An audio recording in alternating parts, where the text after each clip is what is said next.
तस्मै श्री गुरवे नमः।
Good evening, Nada. Good Pratibha here. evening, good evening. Yes, yes. I will something here with when I want to share the screen. I don't know why I couldn't put this.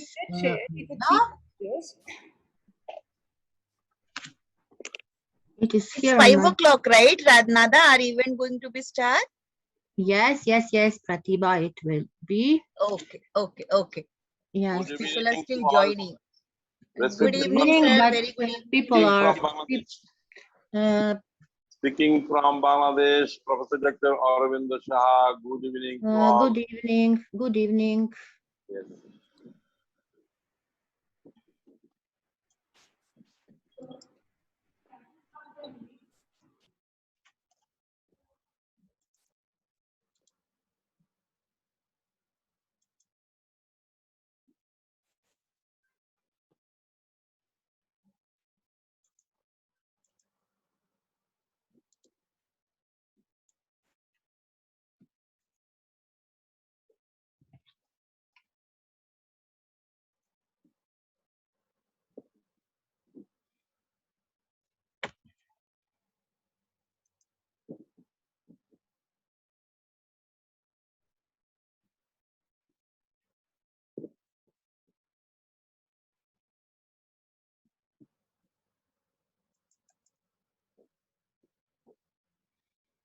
Pratibha, what you see now on the desktop?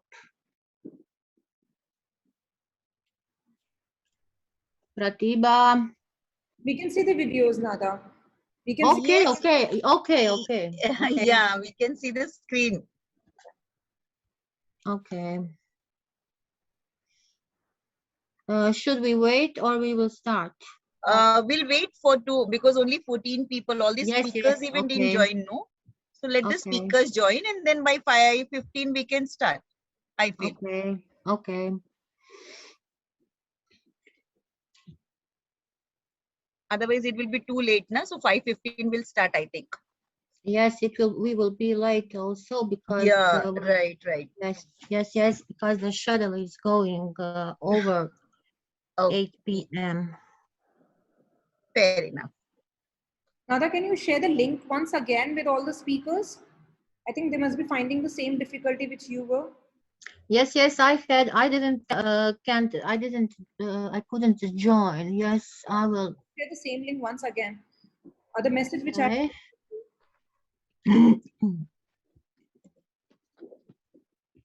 I think it's problem with the link, yes, because they can't get in.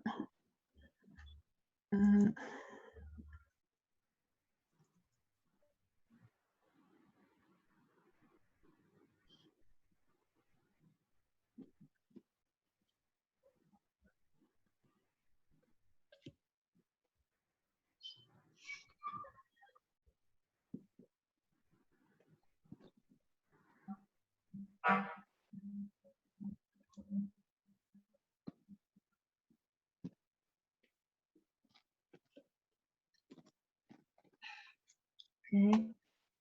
Milan Paruka. Grazie.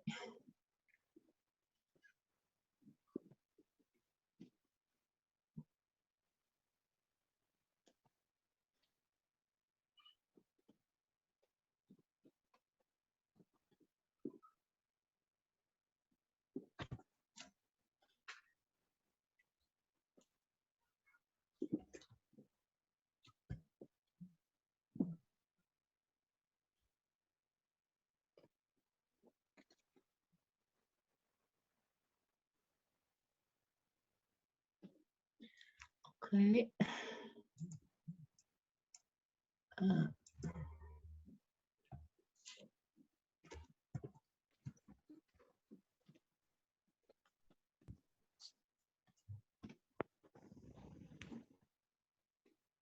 I share it again. Good evening, ma'am.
Dr. Vaishali said something about camera. I don't know.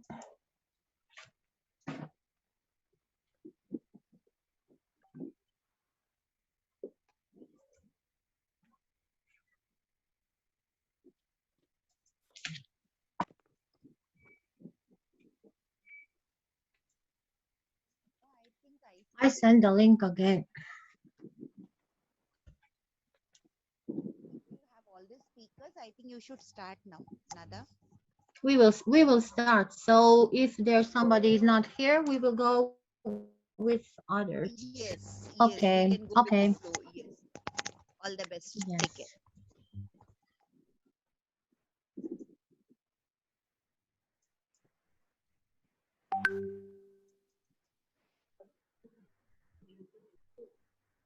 Other one.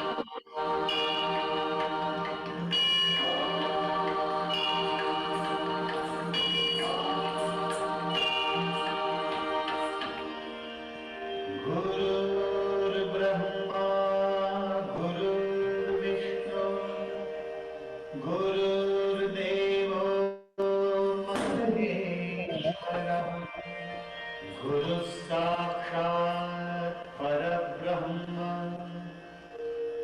तस्मै श्री गुरवे नमः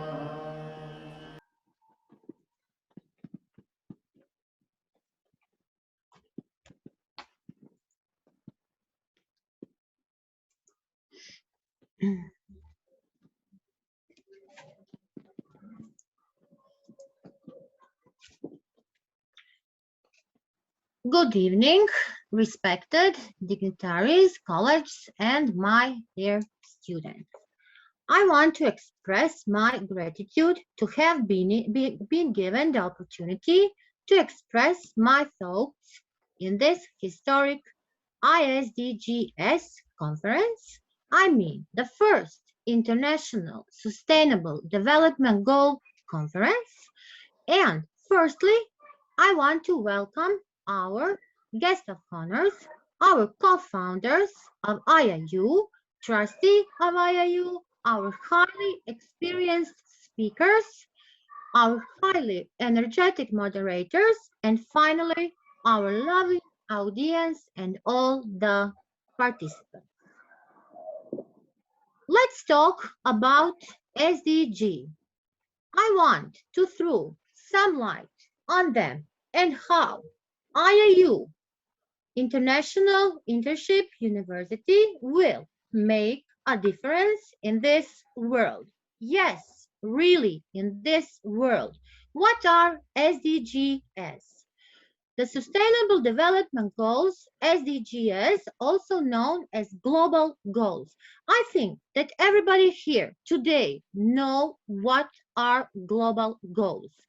So the global goals are adopted by United Nations in 2015 as a universal call to action to end poverty, to protect our planet, and ensure that by 2030 years, all people will enjoy peace and prosperity. The 17 SDG goals, yes, we call our conference by 17 SDGs goals, are all integrated here in this. They are recognized. The action in one area will affect outcomes in others. And that development must balance what? Must balance social, economic, and environment sustainability.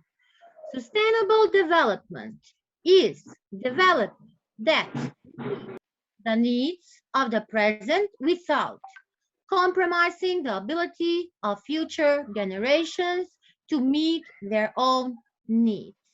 Thus, IIU, International Internship University, invited all the interested stakeholders, innovative SDG leaders who are today here with us, the schools, colleges, universities, organizations, government and non-government organizations for goal-wise deliverables. Today, we are all here and witnessing the plethora of ideas and knowledge delivered on 5 languages. We have more than 500 speakers, and we will make some goals more than 1 day because we want all of you who registered to be our guest keynote speaker. By the end here, I'm very sure that we all will have many new competencies after this. Yes, we are all here also to learn because our learning is a lifelong process. One such conference and indeed a boom to our society is given to many other collaborative efforts of the co-founders of IIU and Mr. Piyush Pandit. Yes, Mr. Piyush Pandit is our co-founder. So now I would first make a introduce with IIU. So we will watch one video with IIU.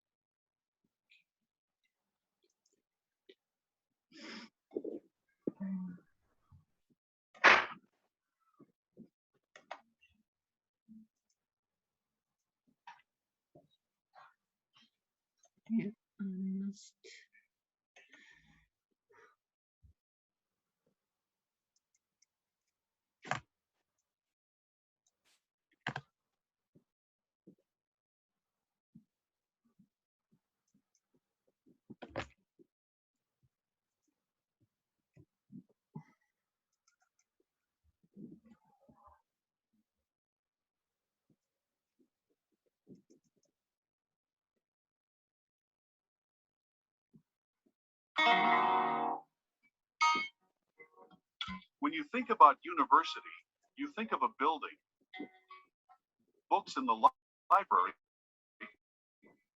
classrooms, students roaming around, teachers, and a huge fees to get admission. Imagine a university which is not fixed at one place, where students can study at their own ease, at their desired locations,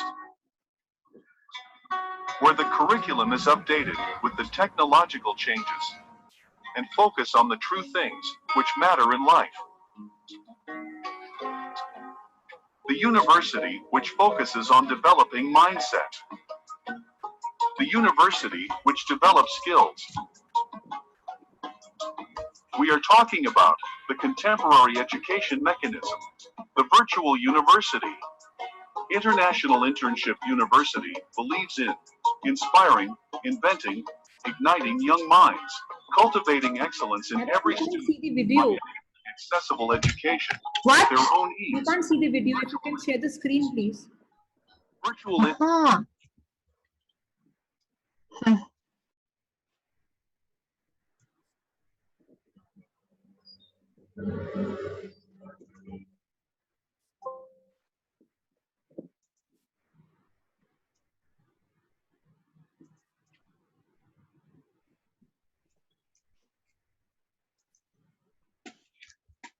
Now, Pratibha.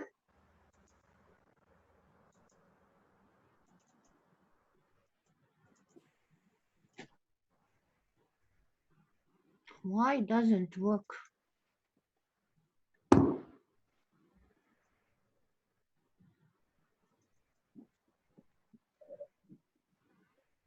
Yes. Now? Yes. Okay.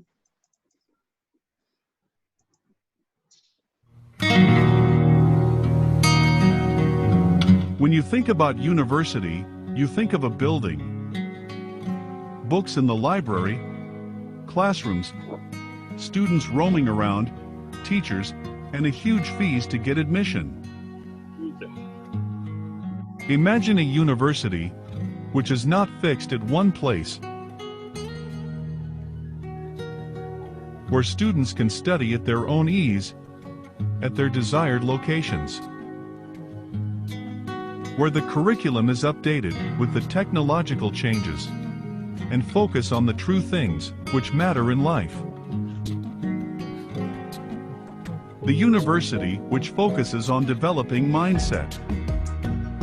The university which develops skills. We are talking about the contemporary education mechanism, the virtual university. International Internship University believes in inspiring, inventing, igniting young minds, cultivating excellence in every student by enabling accessible education at their own ease through virtual internships. Virtual internships act as a gateway to a world of knowledge application that was previously held behind closed doors for the fresh graduates. The ability to meet, speak, work and collaborate with industry professionals from a diverse range of fields, such as engineering, business management, humanitarian fields, and much more, delivers insights that the students can foster for a lifetime. It bridges the ever-so-glaring gap between the demands of the corporate world and the pride of academia. We invite applications for PhD, Doctorate in Literature, Doctorate in Science, LLD honors degree from experienced personnel in various disciplines who have rich experience in their respective fields.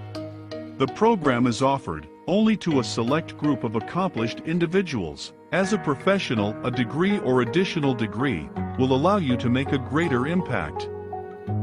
The expedient way of showing the world your knowledge, abilities, experience, and talents is with your degree and use of your titles.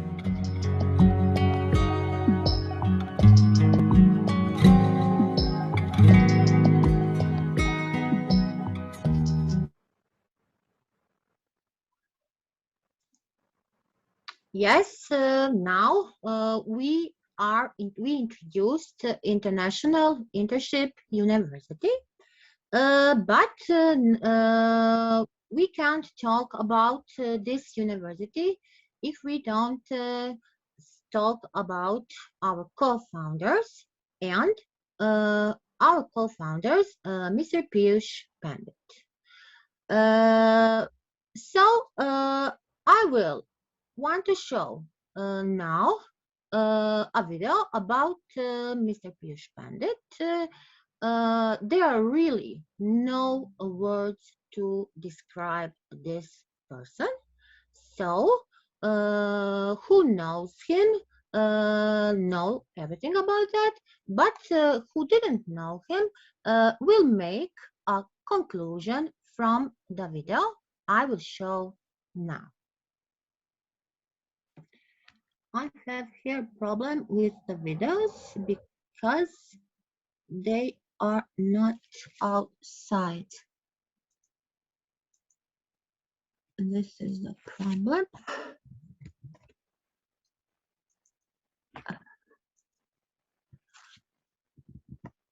Now, do you see my screen now?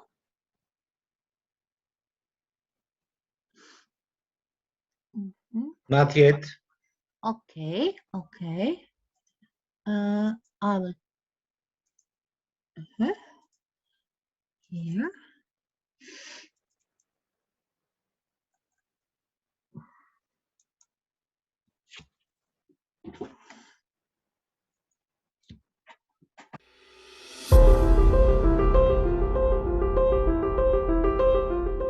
Iiu-Isdgc Pandit was born on 27th July 1987 in Pratapgarh, Uttar Pradesh, in a middle-class family. Iiu-Isdgc Pandit is that name who is recognized by his multiple work genres: an international social activist, award-winning social worker, serial entrepreneur, and founder of SBP Global. He has determined his destiny by having trust in him and Almighty God. Iiu-Isdgc Pandit is a diligent and passionate social worker committed to serve the humanity. Iiu-Isdgc Pandit has played a crucial role in crafting a team of volunteers and achieved global recognition as head of Swarna Bharat Parivar Trust, which span across more than 50 countries. He granted several live interviews and press conferences on rural development, access to justice, and the right to equality.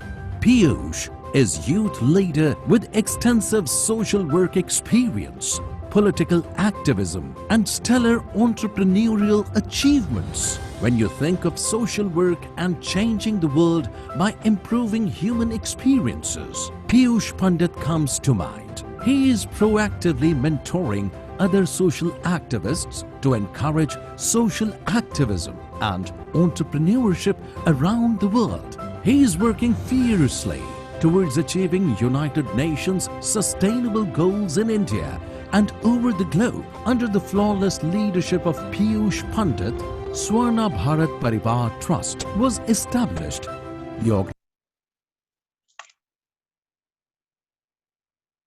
Okay.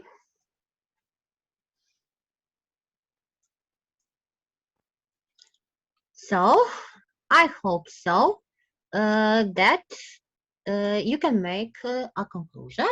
We all have that one teacher in our life with whom it feels that all will be well. Whatever he or she says to engrave our stones for us, and acknowledging that one teacher makes a difference in our life. That one teacher or one figure is the figure which leads to our new future of the country and leads the new generation of leaders. We will soon be starting teacher accreditation courses. I am talking about International University, Internship University, and I'm talking in the name of Mr. Piyush Pandit, and these are his words, his great words, because He's working every day on many new jobs and many things, and he is a person who can lead all of that. He's a great leader, and soon is starting a teacher accreditation courses from IIU. Every day is starting something new. If you are following IIU on the social medias, you will see in one day many new posts and many new things that IIU are doing. Also, you have an opportunity to become a global recognized teacher. What it means? It means that great teachers can present today and represent their country on the international level. Global teachers will get 1 year training from IIU. The global teacher recognition not only leads to personality development, but training of the teachers for international level skills development and sound knowledge of technology used around the globe, but will also have the viable earnings through all these developments. I just want to add to this that a great teacher, and we all who are teachers, always make a great nation. Today here with all of you is me, Nada Ratkovic from Croatia. Greetings from Croatia. I'm a country director for Croatia. I'm another administrative core team of IIU, and also I'm presenting the big SDG team who was working very hardly on this conference. Also, before few days, we have a big project called Satva, and many of you were there watching it and see the results, many competitions, and also a new conference is going from few days, and you can also apply like a speaker or moderator, and you will see what is their offering. Today with me is one special lady. She is moderating with me this first day of this big global conference. I want to call my moderator to present herself. She is an amazing woman. She has a big, great organization, sustainable foundation organization. She is from India, and now she will present herself. Alkisha, please present yourself. Hello, Nada. Can you hear me, dear?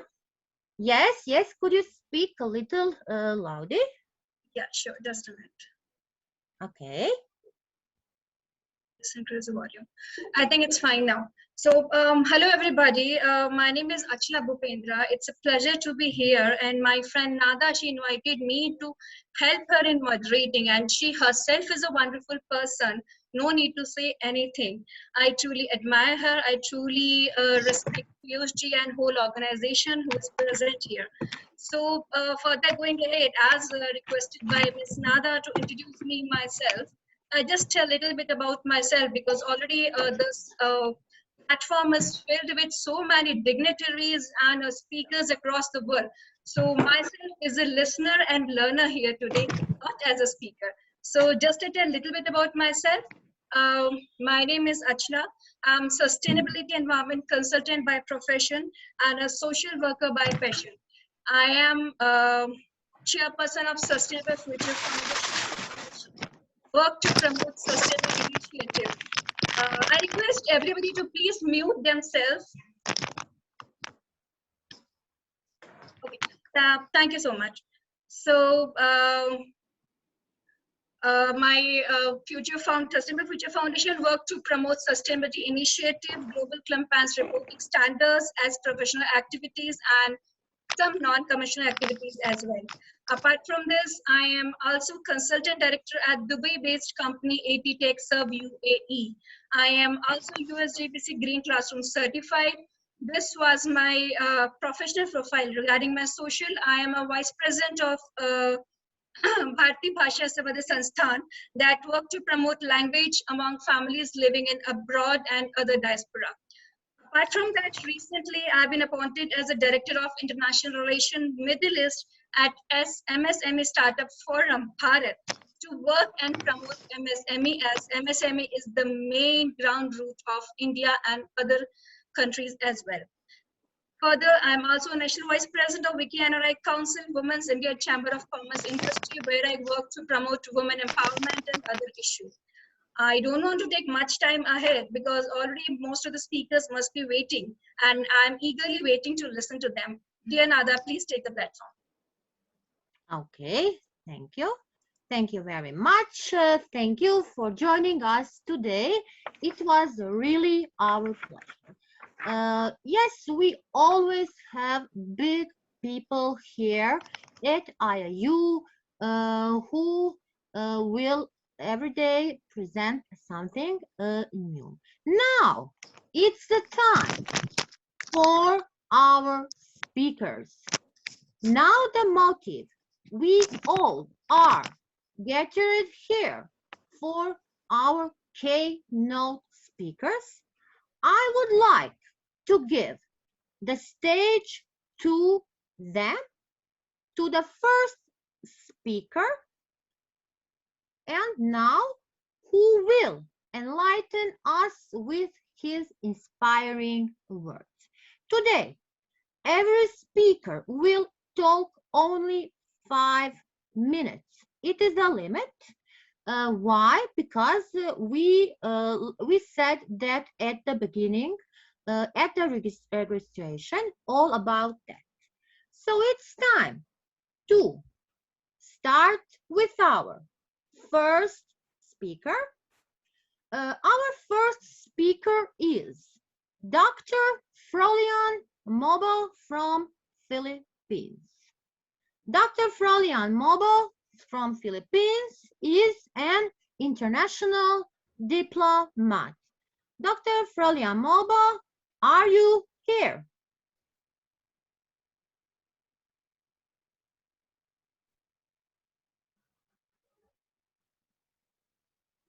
Are you on mute?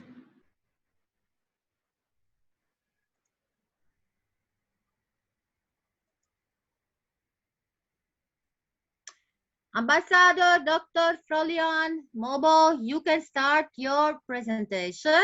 You have a pleasure to be today our first great speaker.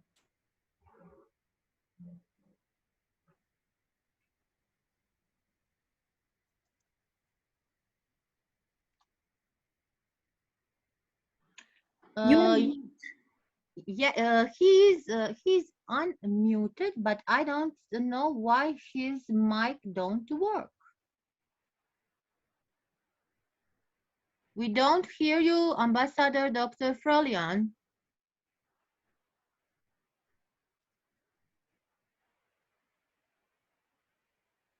No, no, no, we don't hear him. We will go ahead. Maybe Mr. Doctor will make it. He can try again.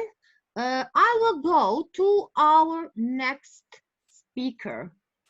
Our next speaker is Iiu-Isdgc from Turkey. Mr. or Mrs. Iiu-Isdgc, Turkey, the stage is yours.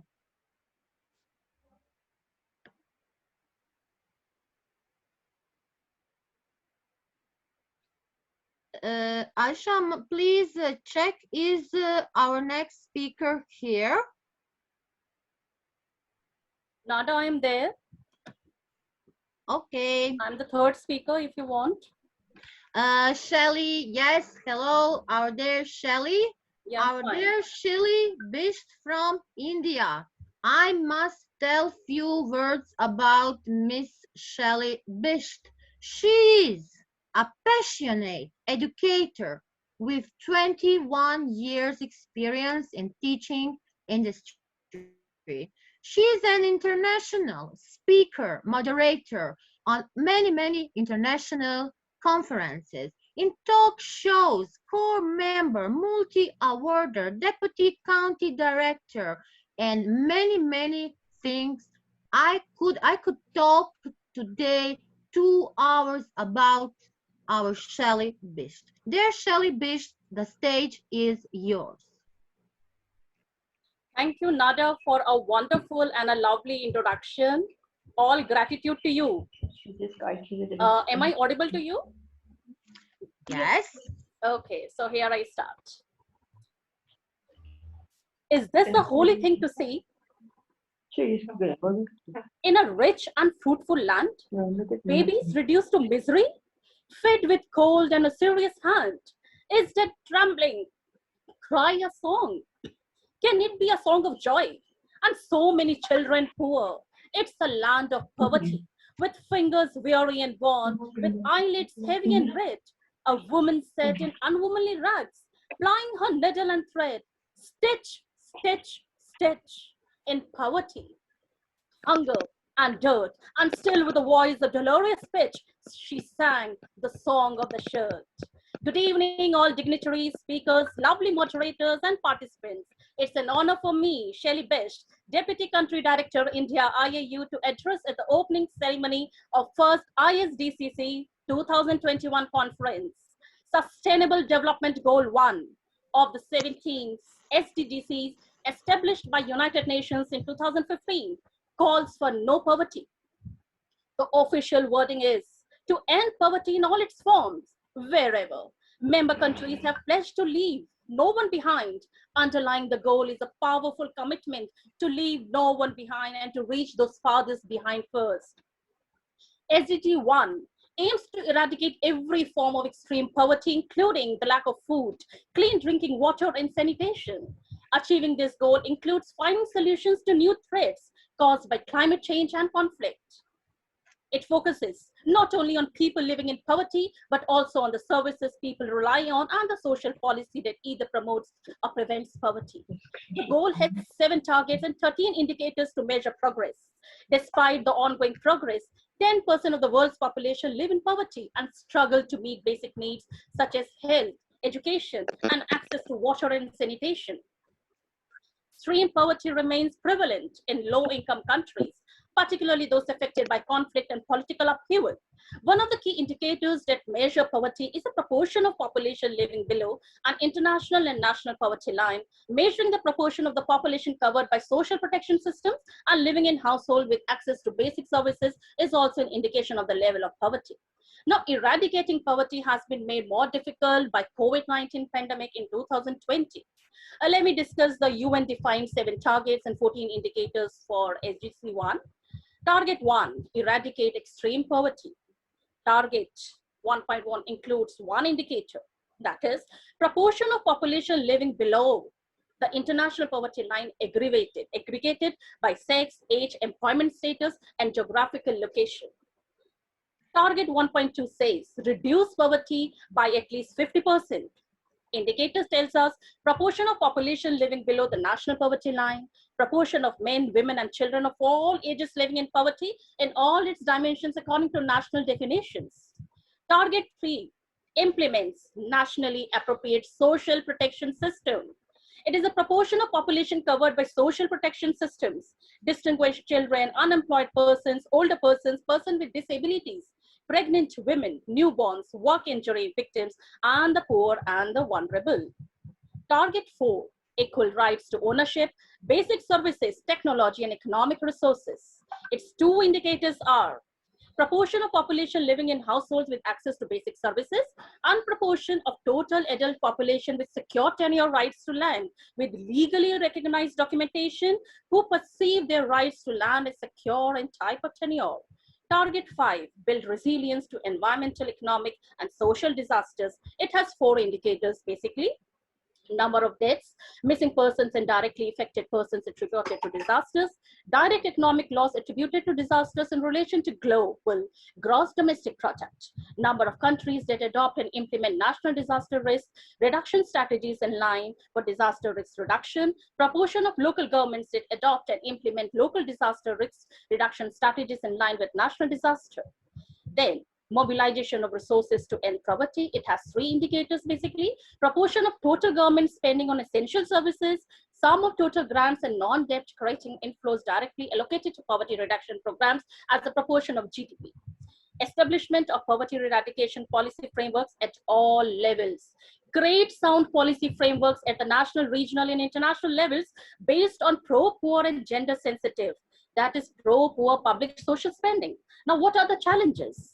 Impact of COVID-19 pandemic. It has caused the first increase in the global poverty, up by 7% in just few minutes, ending a 20-year streak of progress. COVID-19 has further increased the challenges of achieving zero poverty goals as well as other SDG goals by 2030. So I would like to tell all attendees over here, do not look the other way, do not hesitate. Recognize that the world is hungry for action, not words. Act with courage and vision. Massive poverty and obscene inequality are such terrible scourges of our times in which the world boasts breathtaking advances in science, technology, industry, and wealth accumulation, that they have to rank alongside slavery and apartheid and social evils. As long as poverty, injustice, and gross inequality exist in the world, none of us can truly rest. In this new century, millions of people in the world's poorest countries remain imprisoned, enslaved, and in chains. They are trapped in the prison of poverty. It's time to set them free. Like slavery and apartheid, poverty is not natural, it is man-made, and it can be overcome by eradicated by the action of human beings. Overcoming poverty is not a gesture of charity. It is the protection of a fundamental human right, the right to dignity and a decent life. While poverty persists, there is no true freedom. Sometimes it falls upon a generation to be great. You can be that great generation. Poverty is a curse for human society. Poverty prevails there where the injustice is. Poverty exclaims there where the illiteracy is. Poverty is purely man-made, so it has to be eradicated from its roots. Ladies and gentlemen, I, Shelly, sign off. Thank you so much for the patient listening. Thank you. Thank you, dear Shelly. I know that you could talk to tomorrow, but we must go on. Now, our dear ambassador, Dr. Frolian Mobo, would speak because he was the first. The stage is your dear ambassador. So, good evening. Am I audible, ma'am? Do you hear my voice? Hello? Yes, please speak up. You're audible. So, good evening. So, by the way, so it's an honor for me to be invited to this momentous event. So, by the way, I'm Ambassador for Dr. Frolian Mobo. I'm also the Deputy Country Director for Iiu Philippines. At the same time, the Ambassador at Large for the International Human Rights Movement. So, my task is to deliver a message about the end poverty in all its forms everywhere. So, that is SDG 1. So, from the very start, since 1990, the number of people in the whole world who are extremely poor has halved. So in 2015, however, there were still about 737 million people living under $1.90 a day. That is from the record of World Bank. So about 3/4 of the extreme poor live in rural areas, with most dependent on agriculture for their livelihoods and food security. So inclusive agriculture, food production, and off-farm economies can create jobs to eliminate hunger in rural areas, giving people a chance to feed their families and live a decent life. So it needs to develop an evidence-based policies, strategies, and programs to achieve sustainability development goal number 1 by promoting inclusive structural transformation, access to land and resources, income diversification, decent jobs, and gender equality. So the organization or other factors can work to strengthen rural institutions and access to social protection for the rural poor family.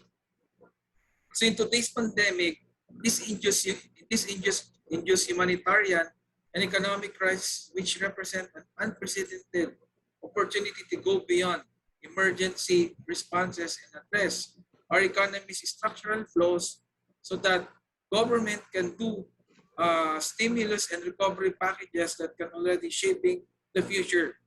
But leaders across all sectors of society must also be recognized that this moment as a rare chance to build a more inclusive and sustainability world. So which will be possible if we end poverty in all its forms. So the risk now is that these gains could be reversed. So the COVID-19 or the pandemic crisis requires the commitment of global and national leaders not only to preserve hard-won progress, but also to turn a corner in the global effort to end poverty. This will not be easy given that the pandemic is exaggerating pre-existing inequalities. So the importance of this in leveraging the knowledge and buy-in of stakeholders closest to the crisis. So in addition, there should be a support coming from other sectors or from bodies that must do to strengthen the capacity of all state institutions during this post-conflict reconstruction with the Peace Building Commission, which plays a vital role. And the next should be the committee should not let the pandemic be a major driver of insecurity, but do not get a prompt access to all resources, but also it will turn into political insecurity challenges. So that would be all, and thank you and good evening. Thank you. Thank you, respected Dr. Frolian Mobile from Philippines. We're moving to the next. I will repeat Iiu-Isdgc from Turkey. Please, the stage is yours. But if Iiu is not here, we are going to the next. Dr. Eman Alam from Egypt. Is Dr. Yes? Hello? Are you hearing me? My voice is clear? Yes. Okay, yes. Dr. Iman, welcome. You are most welcome. Thank you very much. Can I share my screen? You want to show us your presentation? Yes. Already I sent it to the WhatsApp group, but I wanted to show it, please. I'll stick to the time. Could you share it? No, it is not allowed. Okay. Thanks, dear. Dr. Thomas. Let's start with that. Could you now? I think maybe, oh, yes.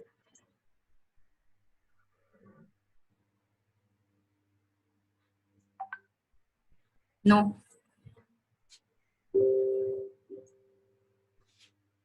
You can't. Disabled. Okay, I gave you. Try now. Now I can. I gave you the option that you can share your screen. Thank you, my dear sister. Okay. Okay.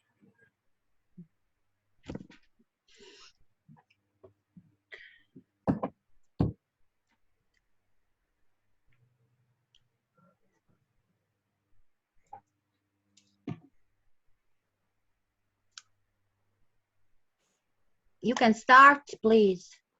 Okay. First of all, I need to thank Iiu because of great efforts in doing such great conferences and for doing equal opportunities to different countries and different places. I need to highlight one point in my speech. I need to talk about poverty and science and technology and innovation and Africa. In Africa.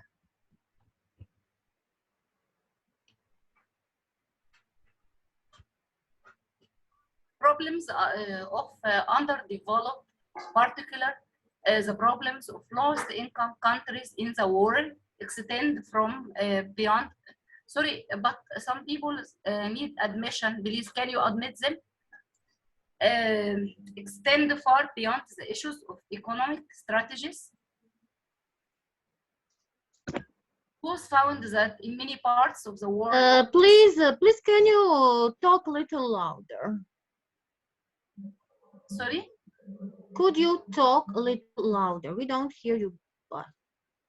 Okay, if you want me to delay the introduction, I hope to go to the conclusion. I think maybe time is not enough.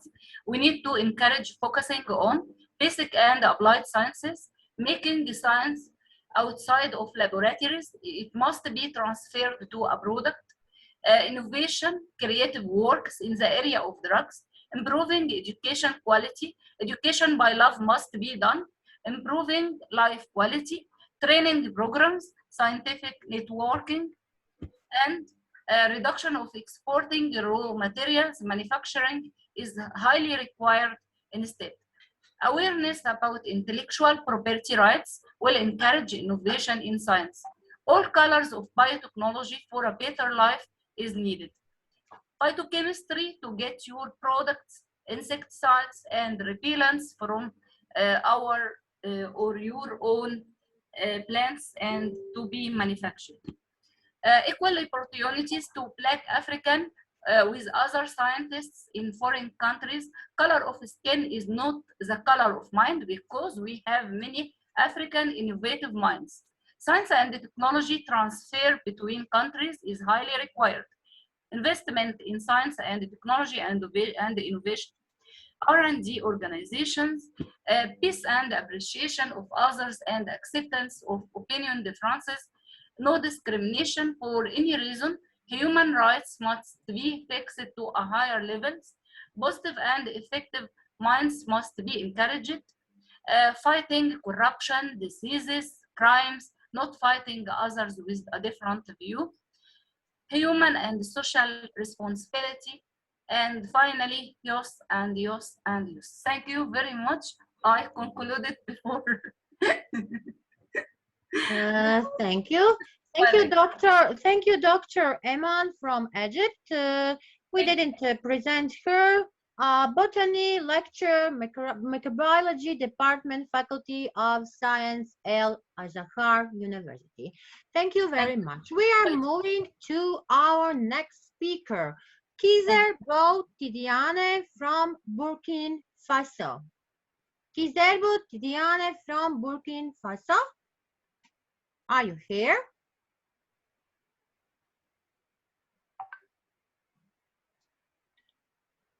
Kizerbo Tidiano. We are going to the next speaker. The next speaker is Archibald Ambassador Professor Michel Olesugi Ogendanabe from Nigeria. I'm so sorry if I don't read it correct. Professor Michel from Nigeria, are you here?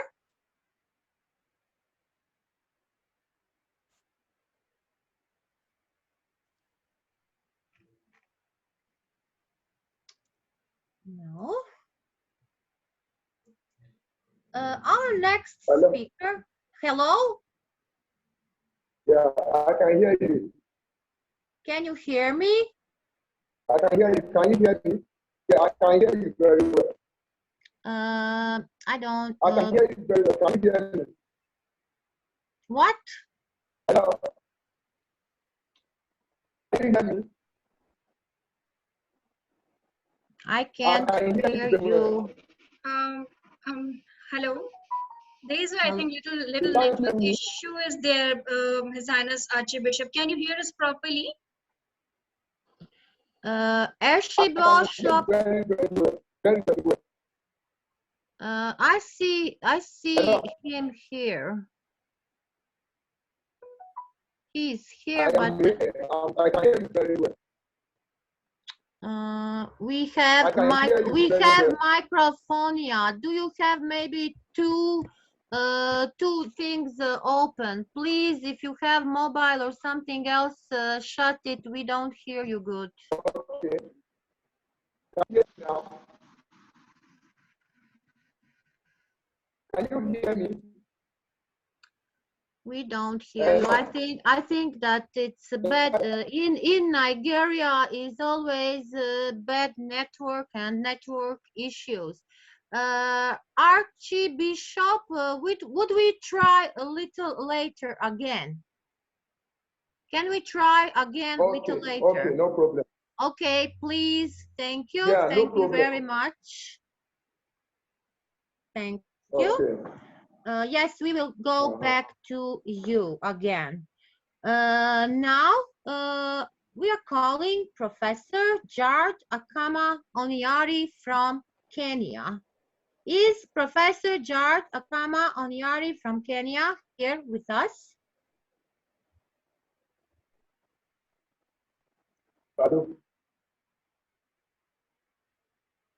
Achla, could you check, is he here, please?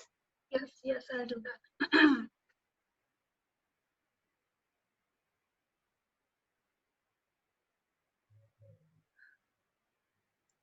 I can't see in the list. Okay. Okay, we are moving to the next, so we will get back before the end. I am calling now Miss Sunita Singhvi from India. Miss Sunita Singhvi, the stage is yours.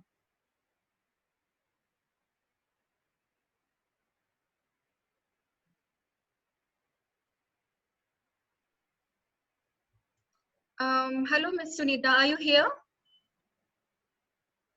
I don't think Nada she is here. Let's go to the next speaker. I think because those who are available here, they must be waiting for us. So okay. Okay. Our next speaker is respected Mr. Air Surya Kanta from India.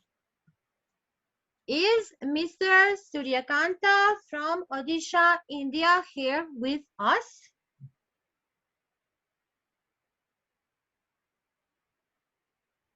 Mr. Suryakanta is a chairman and Indian human rights defender.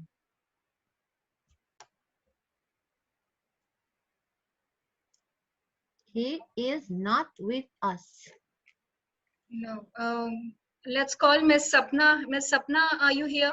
Sapna Rakesh.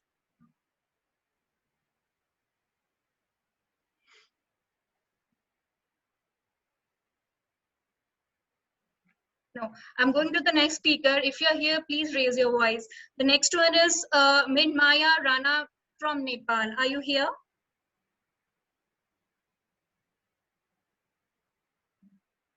Okay. Yes, ma'am. Yeah, yes, Maya is here. Yes. Please, ma'am. Yeah, hi, welcome Maya on our platform. Can you hear me, Maya, properly? Yes, ma'am. Please, Okay. may I permission to share a screen? Yeah, please, you can share the screen now. You have the option over there.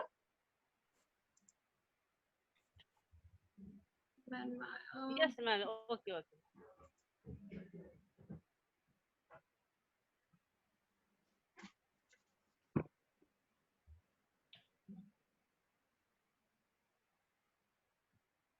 First of all, a special thanks all entire IIU team.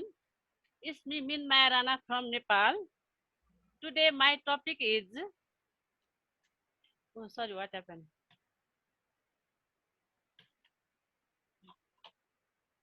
Maya, please, can you talk a little louder? We don't hear you very good.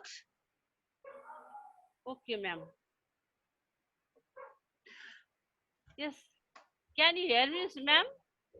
Yes, we can hear you. Can please go ahead and can you please put this in screen presentation mode? I think otherwise it's visible also. No problem. You can go ahead. Oh, okay. Thank you.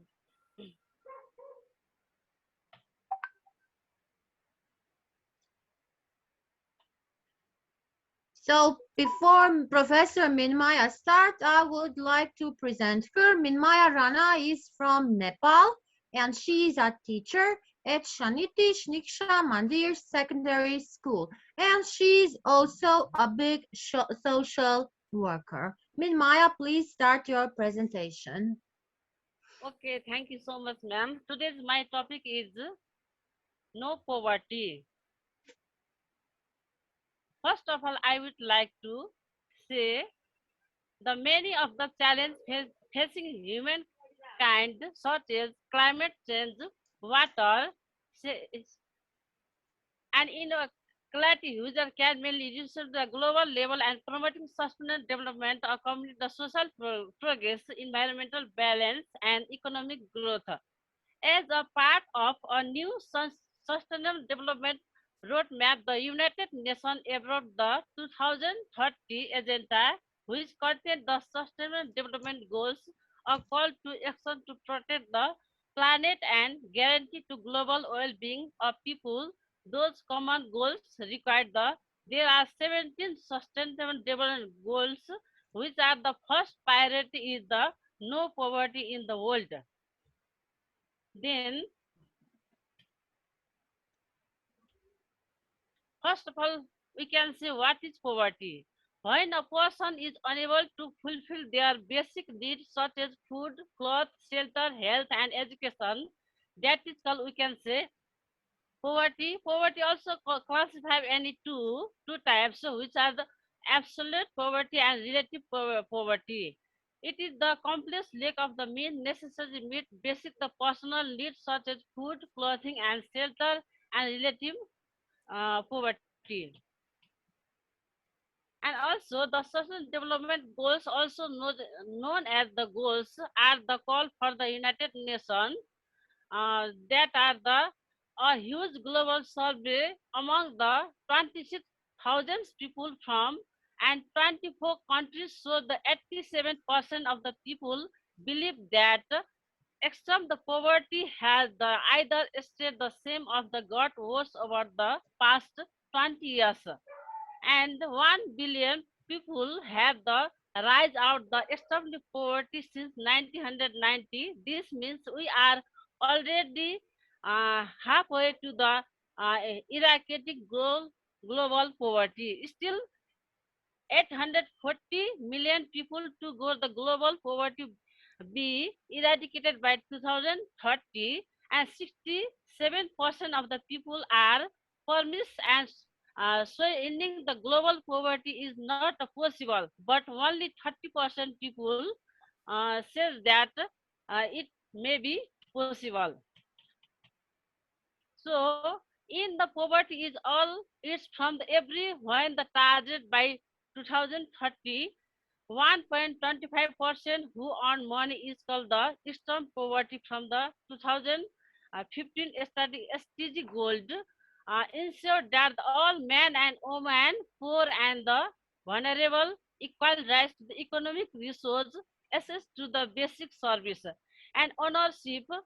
Also control over land, the poverty, interest and natural resource, new technology and financial service.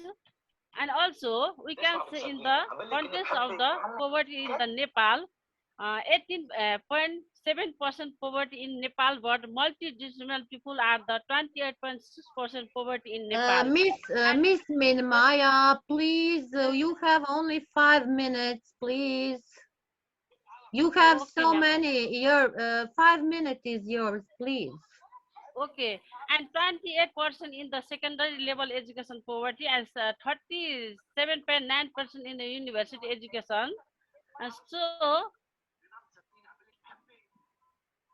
who are those people who lead in the world to reduce the poverty? Experts who take the lead and ready volunteer, convinced that can make the difference, and highly active on the social platform, able to spread the enthusiasm and the positivity, and better informed about the UN Sustainable Development Goals for the 2030. Thank you so much. Thank you. Thank you, Mrs. Mirmaya Rana from Nepal. I see that Miss Sunita Singhvi come here. Miss Sunita Singhvi, the stage is yours.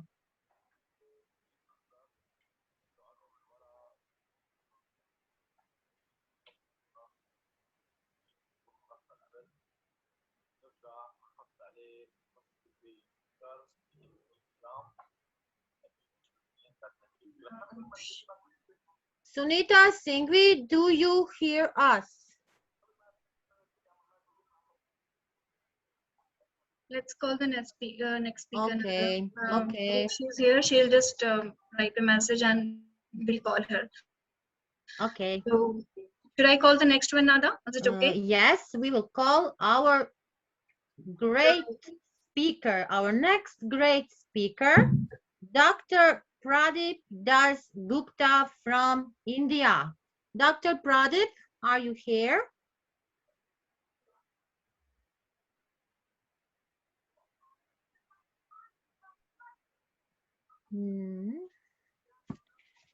Dr. Pradeep is not here. Okay. Our next speaker is Pratima Sinha from India. Is Miss Pratima Sinha here?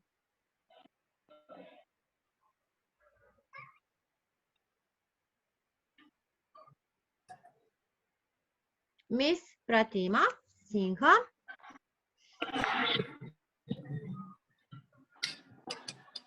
Do you see her, Achla? No.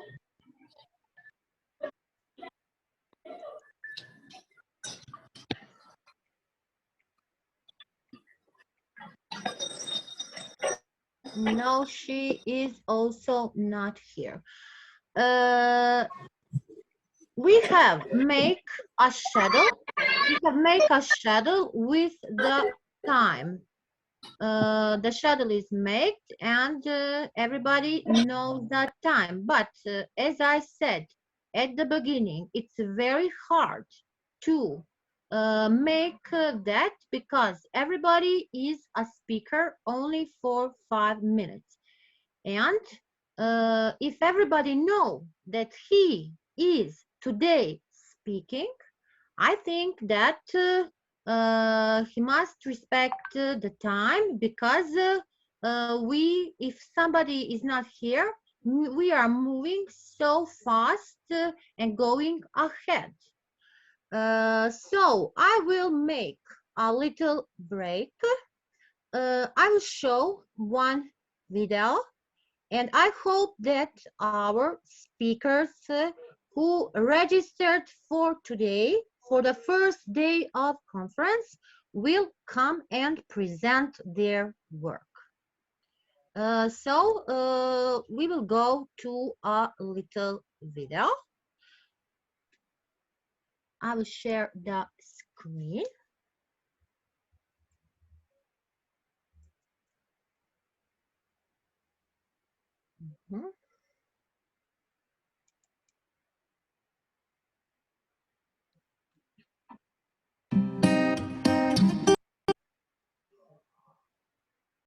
Join us to make a difference in the orbits of education. We are the change. We are Iiu. Are you a K-12 school offering a top quality education? Are your students getting global exposure? Is experiential learning and innovation a part of your curriculum? Are your teachers internationally certified educators? Are you able to identify your learners' potential and expose them to compete globally? If the above questions do not sound optimist, then the clock has struck to get accredited and affiliated by Iiu. You think of strategies, training, competitions, we offer it. You want to interact with an expert team of educators, we possess it. You want to be exposed to learning at a global platform? If yes, you have embarked at the right destination. Iiu's International School Accreditation Board. Let's put some light over accreditation, what it is. Why do we need it? Simply put, accreditation is value. In today's challenging world, it is extremely important that institutes or schools be accredited and approved with the institutes, meet certain standards. Accreditation assures employers that the graduates of an accredited institute are ready to face challenges and rigors of the modern world.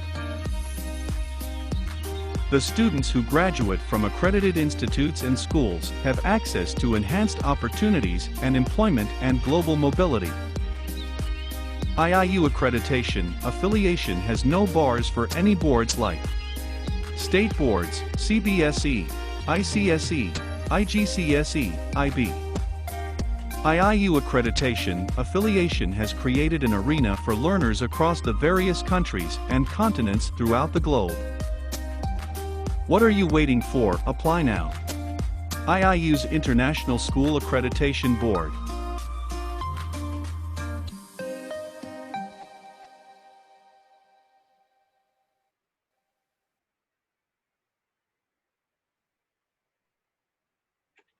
Yes, this is showing how Iiu has before 15 days a big convocation and is also planning a new in Nigeria. So here is our respected Professor Charles from Nigeria, and he will have a great opportunity to be a host at that big event. Now I will go again at the beginning and call the speakers who were not here with us on the time. So again, we will call Iiu-Isdgc from Turkey. Is Iiu-Isdgc from Turkey with us? Achla, do you see him? Nada, we don't see him yet. Okay. Do we see Kizerbo Tidiane from Burkina Faso? Can you say the first name again, Nada, please? Kizerbo Tidiane. Not so far. The first name was Iiu-Isdgc, Turkey.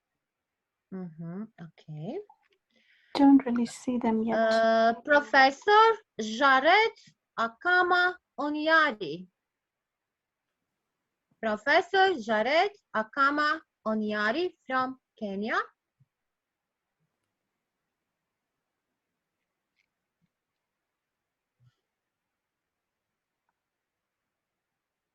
Singvi from India.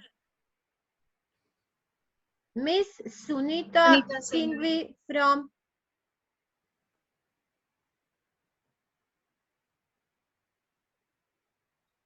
I think Archie Bishop G is here. So can you hear us? I can hear you very well. Yeah, Can you hear me? your voice is loud and clear. You can please start your speech. Thank you very much. Greetings to all Igbo moderators and directors and speakers of Iiu. This is a great development that we all like, and this is a welcome stage that we are in. We want to talk about the end of poverty, a plan on how to end poverty. Actually, my definition of poverty is humanity at the state of destitution. And what actually makes us human is the fact that we have a caring heart. We love one another and we stand for each other. But at this stage, when we are at the state of destitution, we become helpless, we become dependent, and we become a liability. Suddenly, our humane side becomes desperate. No one cares for the other person. As it is now, the Sustainable Development Goal, we say we should need to eradicate poverty, end poverty by 2030, is a welcome development. So we must look at some certain issues which are critical to help us to end the poverty level. As we know, the global pandemic has increased the poverty level all over the world. Is it the people who are working, who are now jobless? Is it students who can no longer go to school? Is it the agriculturists who no longer have funds to go and work in the farmland? And so we need to come together, all hands must be on deck to see how we harness our various capacity and ability to make sure we bring the sustainable goal to a reality. One, we know that we have what a word we call ordinary, and there are words we refer to as extraordinary, and there are words that we call natural, and there are those that we call supernatural. For those who understand these words, we must understand there is also a supernatural God, which is a global entity. We must also rely on and call on him for assistance sometimes, so that our plans and goals can be materialized easily. We're talking about the God factor, all religious leaders. And then number two, in every family, there are those who are richer than others. That is the way we are. Some people are so rich, so wealthy, that they can feed a whole street, a whole community, they can feed their families. What I'm talking about is being our neighbor's keeper. If we can reach out to some of those neighbors, to the vulnerables, to those children who cannot go to school, there are children who are living out there who don't even have a square meal. As I'm talking to you right now, where I am in my state, we are under 24-hour curfew lockdown, and then people are struggling, people are suffering amidst the pandemic. So we need to reach out to our neighbors. There are families who are rich, who can give food to their next door neighbors. There are those who can feed people's school fees. There are those who can raise help and assistance from their various platforms. I think it is a welcome development. And also, we can go into what we call community development work, whereby we can work as a community. There are communities where we have the rich. Like where I am, there are places where GRAs, where the rich dwells, and we have the poor people on the poverty line, which are in the areas which are referred as the low class level. If those at the high class level can reach out a hands to those at the low class level, it will go a long way to end poverty. When the rich continues to become richer and the poor continues to become poorer, with this mentality in our head, the poverty level will never end. If you and I can, in our own little way, reach out to our next door neighbor, our friend, that farmer on the street. It may not be our brother who is a farmer, but it may be a farmer who is farming that can feed other people, help them to even get fertilizer, or help them to buy a tractor that they can use to farm. It is a good step to end the poverty line. And then also, we can also talk about national level. There are countries who have more affluence than others. If you understand, there are like I don't want to mention names. There are countries who are so rich that they could help the other poorer nations of the world, like help them out of poverty. There are nations who are busy buying ammunition for warfare, nuclear weapons, and all that. It is good to defend their nations, but some of those resources can be channeled into helping the less privileged in the society. And then we can also help those other poorer nations who are going through abject poverty. There are nations where students hardly go to school. There are nations where mothers can hardly eat a 3 square meal in a day. There are nations where even the president can even hardly have a good drive. Some of them, if you go to the embassies, it is a pursuit of mine compared to the other nations. If those nations who have more affluence can work hand in hand with those nations who are poorer in nature, it will end the global poverty line. Let me tell you, no matter how we look at it, the more wars we have, the less we will be able to achieve the 2030 poverty goal. It is still eminent that people are still killing. And then I need to add this also. We're talking about re-ending the poverty level. Why don't you also engage the service of clergies who are also working hand in hand? Like in my country here, and I've seen some in other countries of the world, where they reach out with palliatives, helping the needy. Let's welcome them. Some of them have the capacity to pray for those with the COVID-19 virus, because some of them, because of the COVID-19 virus, they can't even go to work. They can pray for them and see how God can heal them. I, in particular, pray for people with COVID-19 and they are healed. I am not the only one. I believe there are others who have the same grace like me. We can employ them, and that's how we pray. All that matters is that we put an end to the pandemic so that we can end this poverty once and for all. God bless you. Thank you, and God bless you. Can you hear me, Nada, over there? Hello? Yes, we can hear you, Hello, Archbishop. Nada. Hello. Thank you very much. You can hear me very well, right? No, thank you so much, Archbishop. It's a lovely speech, and you actually focus on the kind of factors the poverty depend and what kind of steps we need to take. That was really motivating, energetic. Thanks a lot from all of our side. Do you have anything else to say? No, I just want to say God bless you. Let's keep this up. Let this Sure. let this be a continual process, and let's keep moving it forward. Thank you so Thank you much. very We much. all are here for the same mission here, and thank you so much for supporting the mission. So, Thank you very much. God bless you. yeah. Further going ahead, let me just see if Arya Surikanta from India is here. Arya Surikanta from India is here. Okay. Sapna Rakesh from India. Sapna Rakesh from Dr. Pradeep Das Gupta ji from India. There are few people in the waiting room also. Sorry, Fatima Sinha ji from India. Are you here, ma'am?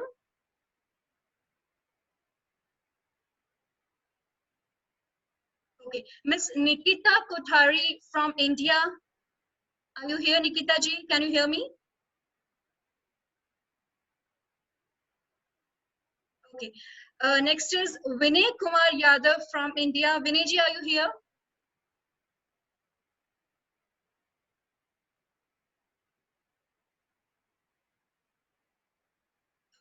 Try Nadila from Indonesia. I'm really apologize if I'm saying I'm sorry, I'm pronouncing the name incorrectly. Try Nadila from Indonesia. Are you here?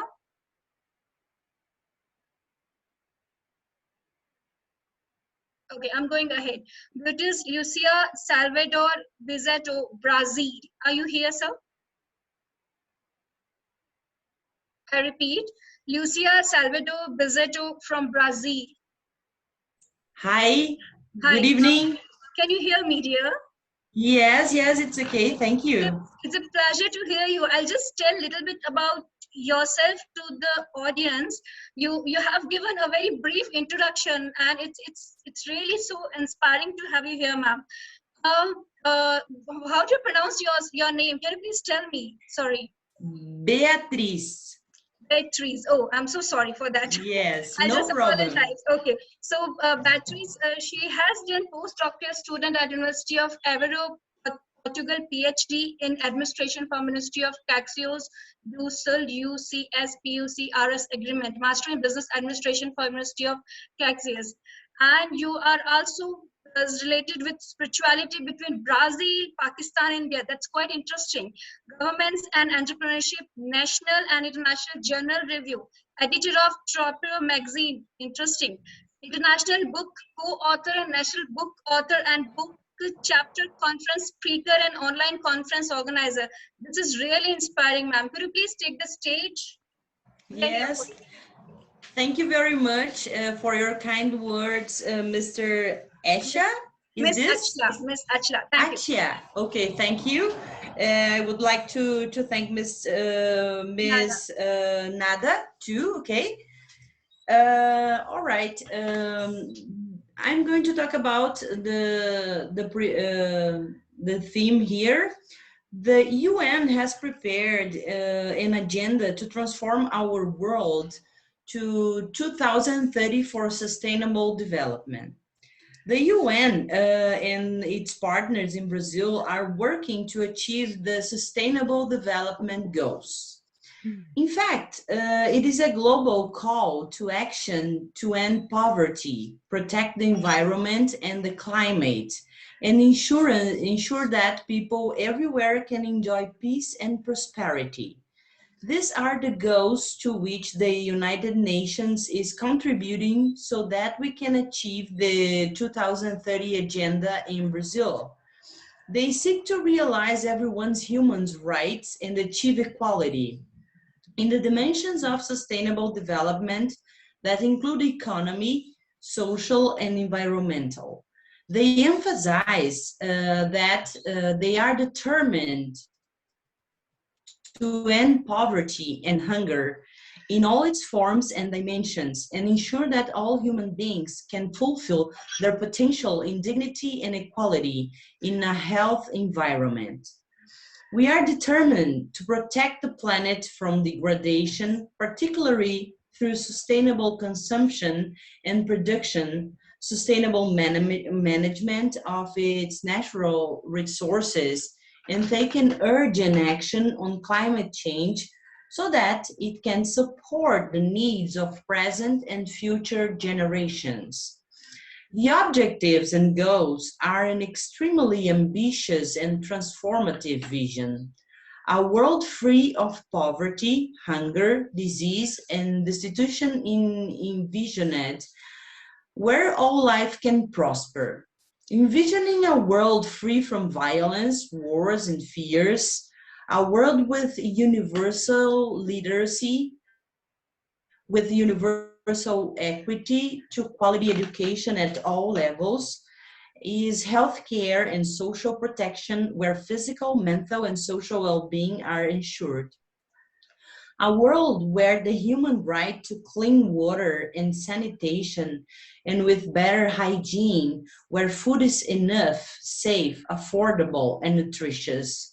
A world where human habitats are safe, resilient, and sustainable, and where the universal access to affordable, reliable, and sustainable energy. All this would be perfect, right?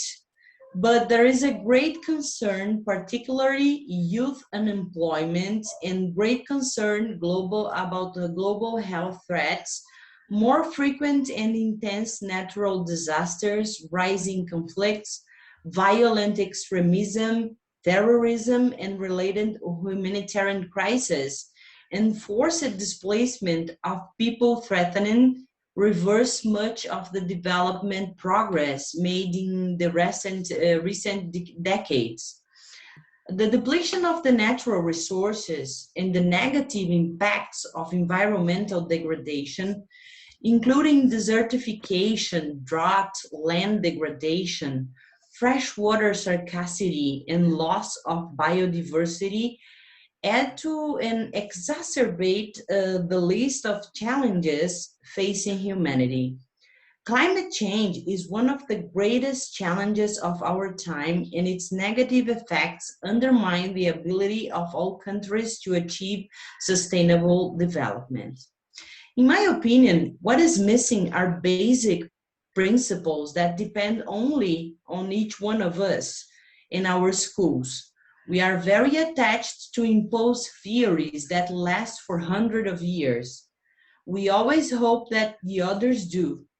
We need to teach young people to be entrepreneurs, create opportunities to at least support their families. We need to encourage the production of durable goods and not just produce disposable products. The world is not disposable. Environmental education is lacking in school and homes. We won't be able to change the whole world, but we are doing it with a lot of love. Teach a child to plant a tree.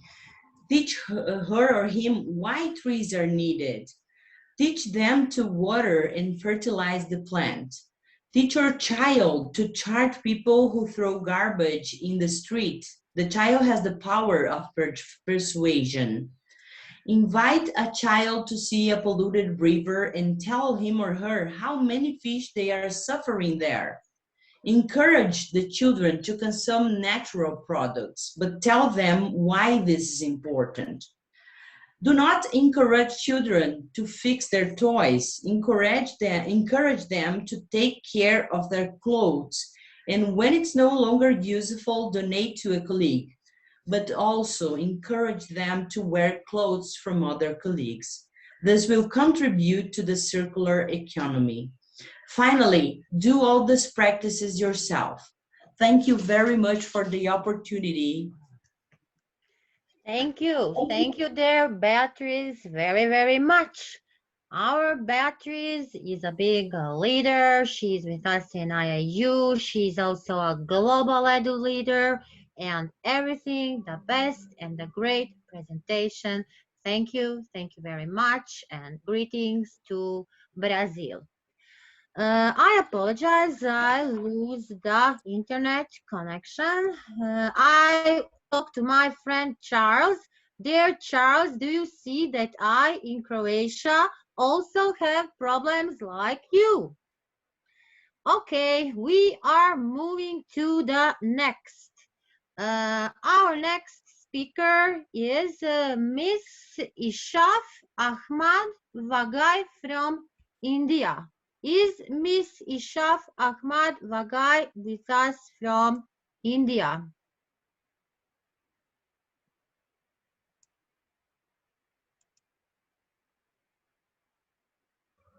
Okay. Our next speaker is, I'm not sure that I will spell it, okay? MPHO Fakishi Lesotho. MPHO Miho Fakisi Lesotho. Is it with us? No. Nada, we can't see that name. Can you just see Dr. I think Sunita ji is here. She messaged that Sanita is okay. So we must come back. Sanita is Sunita, are you Sunita Singvi 8 number. Is Miss Sunita Singvi with us? Miss Sunita. I think she has again lost the connection. So is Mr. Suryakanta with us? Suryakanta, is he with us? Sapna Rakesh. Sapna Rakesh. Dr. Pradak Das. Sunita ji is here. Another Sunita, Miss Sunita is here, I think so, yeah. Can you hear Sunita? Miss Sunita? Yes. Okay. Hello? Yes, ma'am, I'm here. Okay, our Sunita Singhvi is a science graduate done schooling from Imer Sophia, event planner by profession, working also as a chairperson for being Manav Extension Committee, and she believes in independent outlook of a person. Miss Sunita Singhvi, the stage is yours.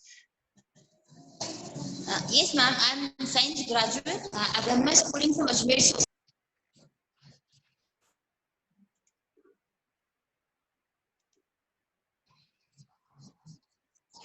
We have some Thank you so much, Natasha, to speak on this wonderful platform. Goals design. These are the goals designed to achieve a better and more justable future for all. These goals addresses the global challenges we face, including poverty, inequality, climate change, environmental degradation, peace, and justice. At present, 60% of India's population, or an estimated 8.2 million people, live below the poverty line. Imagine the gripping ache of empty stomach. Imagine them continuously being at the risk of dying from diseases that we know how to prevent. Imagine the children and just one mosquito bite away from death. They are just trying to survive each day in conditions that many of us can barely imagine.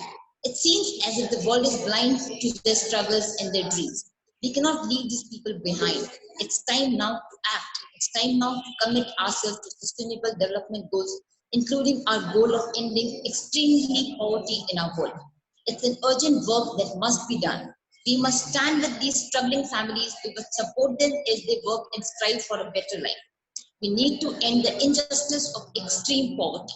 We need to uphold the inherent dignity of every human being. Whatever it takes, we can't let them down. Now the question arises before us. How do we meet these goals? And how can we do our work better? How can we stretch our resources and our funding more effectively? First, we need to provide food security and improve nutrition. Second, we need to extend our health resources and facilities. Third, we need to ensure that each child is provided with equal right to education. And lastly, we need to build recycling. Mrs. Sunita, please, can you stop a minute? Please mute yourself. Everybody must mute himself. Achieving economic sustainable development, we need to break the cycle of poverty. We need to generate employment and be Atmanirbhar.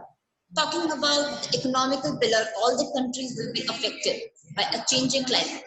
But the world's poorest people will bear the heaviest burden. From rising seas and more intense droughts, shortages of water and food we will be witnessed as climate changes refugees very soon. As far as the social sustainable development goes, we need to give equal rights and power to our women. We need to educate women, their children are more likely to get an education, their families are healthier and more prosperous, their communities and countries do better as well. So India must invest in the education and health and skills of our women and girls. Future generation of young people watching today and tomorrow will judge us by the choices we make in the months and years.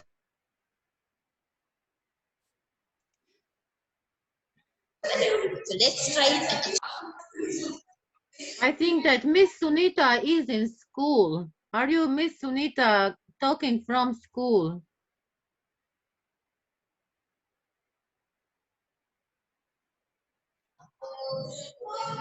When my schooling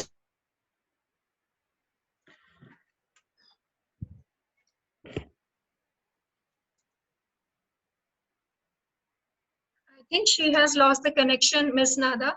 But Yes, yeah, yes. but it was She's in the school, yeah, bad network and big noise also is coming from her yeah. school. But she gave a wonderful speech.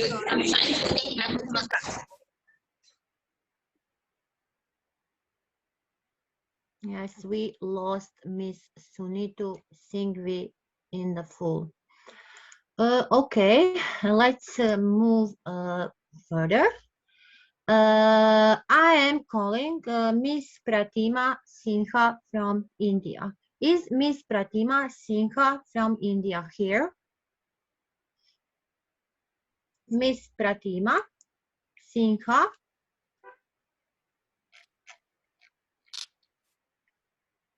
Miss Pratima Sinha. Okay, moving to the next. Miss Nikita Kotari, India. Miss Nikita Kotari, India. Miss Nikita Kotari from India. No, Nada, we can't see Nikita. Okay, but I think that Triya Nadila is with us. Triya Nadila from Indonesia. I saw Triya Nadila. Here, I think that our speakers are not, don't respect their time, their tasks, so it is not good. Here from me, I see my dear Ambassador Dr. Lilibet Gregor. Ambassador Dr. Lilibet Gregor, are you ready for your speech? Could you speak now, please? My dear, I have ready my engagement tomorrow. The Zero Hunger. Okay, so you Yes. are our guest today. Tomorrow. Tomorrow, but tomorrow, today, yes. Tomorrow is the Zero Hunger, my topic. Yes, yes, I said you are today our guest. Okay, okay. I respect that, and I'm very happy that you are here with us today. Thank you very much. I'm calling Vinay Kumar Yadav from India. Vinay Kumar Yadav from India. Is she with us? No, but Miss Beatrice was. Actually, maybe you know what you could do is maybe you can put some names on the chat in the order for maybe like next 2, 3. So you know, even if people sometimes are not paying attention. Okay, yeah, we got Dr. Vijay Vijay Kumar Salvia. Salvia is here, so we will listen his speech. Dr. Vijay Kumar, the stage is yours. Okay, thank you. Thank you very much. Would you like me to present you, or you will tell few words about yourself? Yes, I am sharing the screen. Okay, thank you. Are you getting? Yes, yes, we see now, yes, we see this brochure, No Poverty, Why It Matters. Yeah. Okay. So, this is the, thank you for calling me. Myself, Dr. Vijay Kumar Salvia, the Presidential Advisor of International Research and Development Community Organization, USA, India. And we are also promoting happiness among the society and all over the world. Today is for the Sustainable Development Goal. We have the first goal, that is no poverty, and why it matters. So if you know that so many speakers has talked about the no poverty, and it is the good initiative of International Internship University to define again the Sustainable Development Goals for the development of the world and also for the development of the society. First, the no poverty. Actually, the no poverty is the poverty is the word which we can say it is now today's date, after getting so much health, so much education, and so much prosperity in the world. The poverty is only due to the determination which doesn't the economic person have.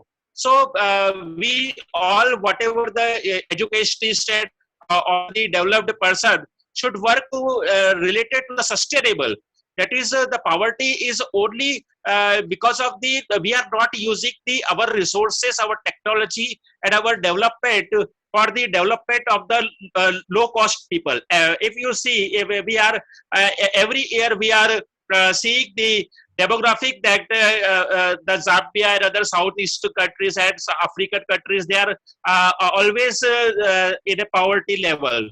And some of the other developed countries also have some type of we can say just like people who is below poverty level, that is $1.90 per day, they can't achieve. So it is because of we are not developing people for a sustainable with respect to the environment, with respect to their whatever the skill development present there, whatever the resources present there, we are not using that. So we can reduce the poverty by such type of technological, by such type of skill development to use the resources which is available to the nature. If you see the tribes, we are preserving the tribes. Why we are preserving the tribes? Because they are sustaining their lives with respect to the society and the environment, and they are also beneficial for our ecosystem. And tribes are not wearing any clothes. They are not eating such type of luxurious food, just like a 5-star or whatever. But we are preserved that, and we are we can say a biosphere we have formed. So poverty is just a mental situations we have. If someone doesn't have the shelter, if someone doesn't have the food, if someone doesn't have the clothes, we are saying that he is very low and below a person or a under the poverty level.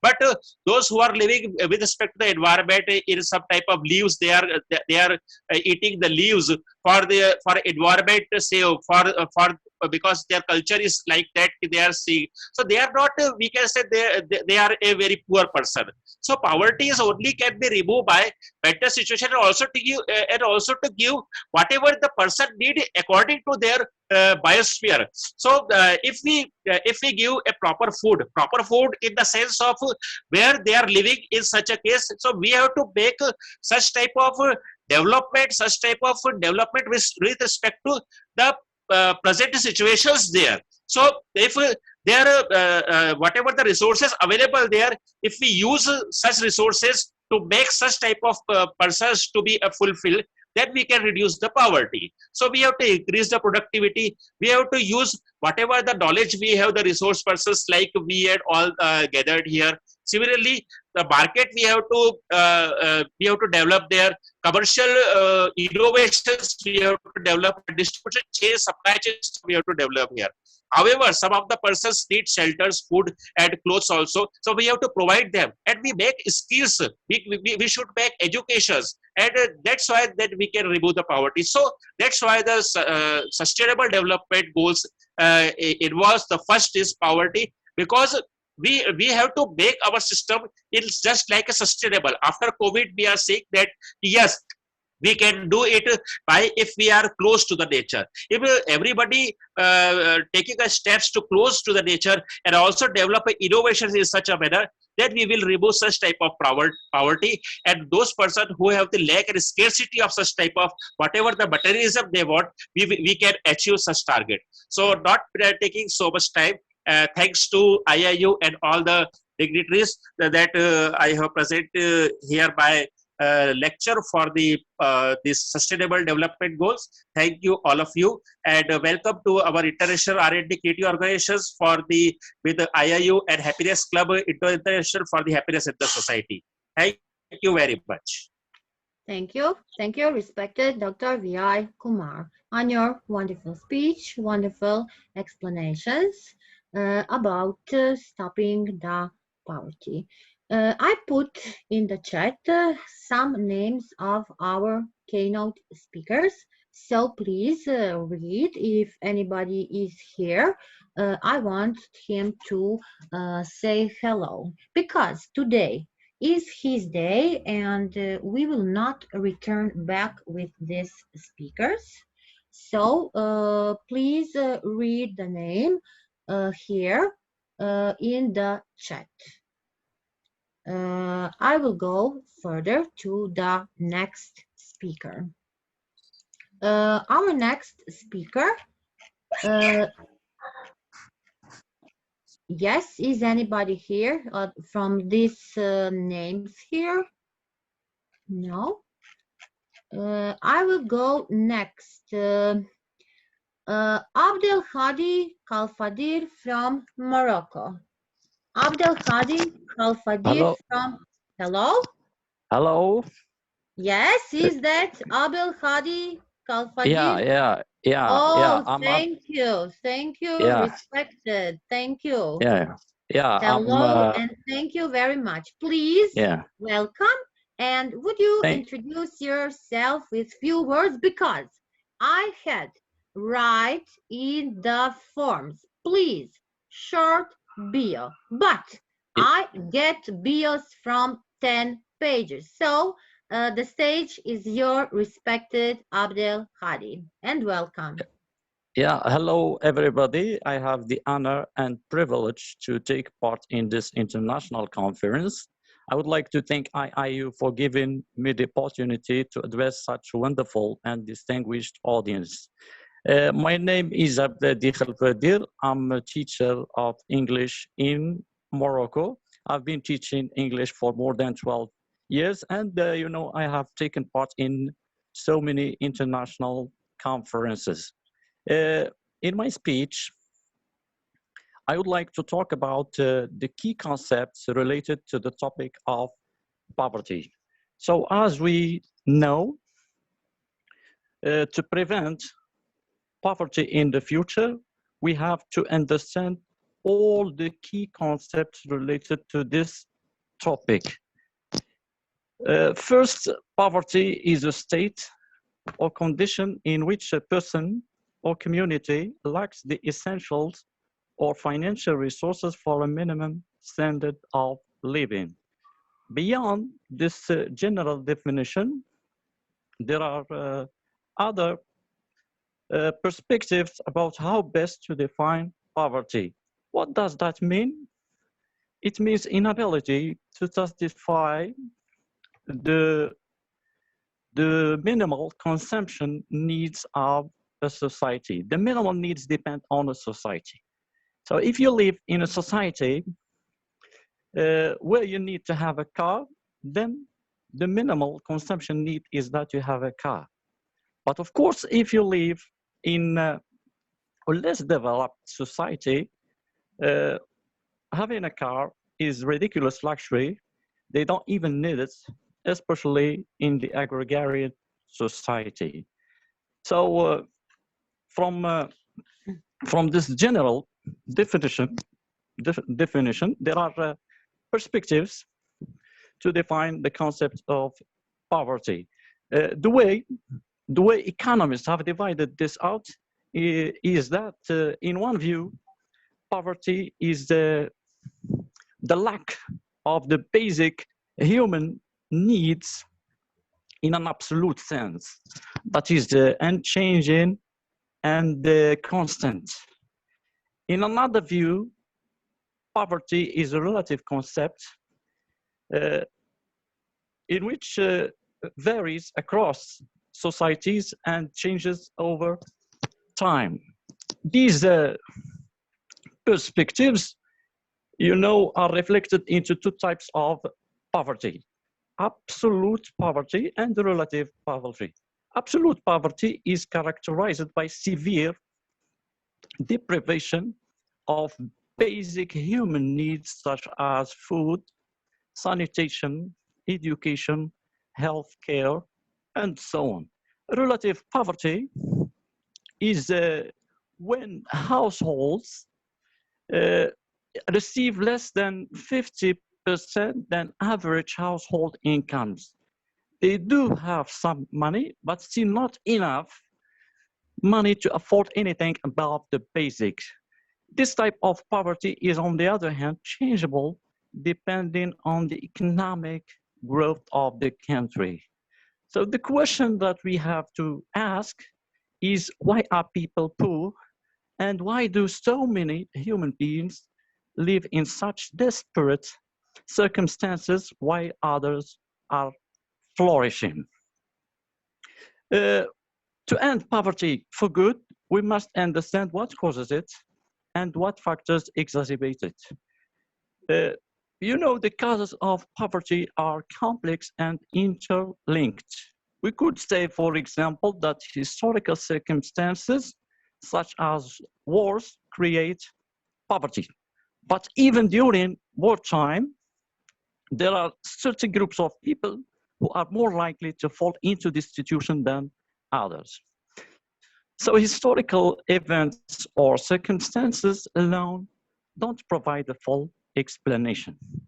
Ethnicity, gender, disabilities, and other socioeconomic factors like corruption, discrimination, and so on and so forth all play a part.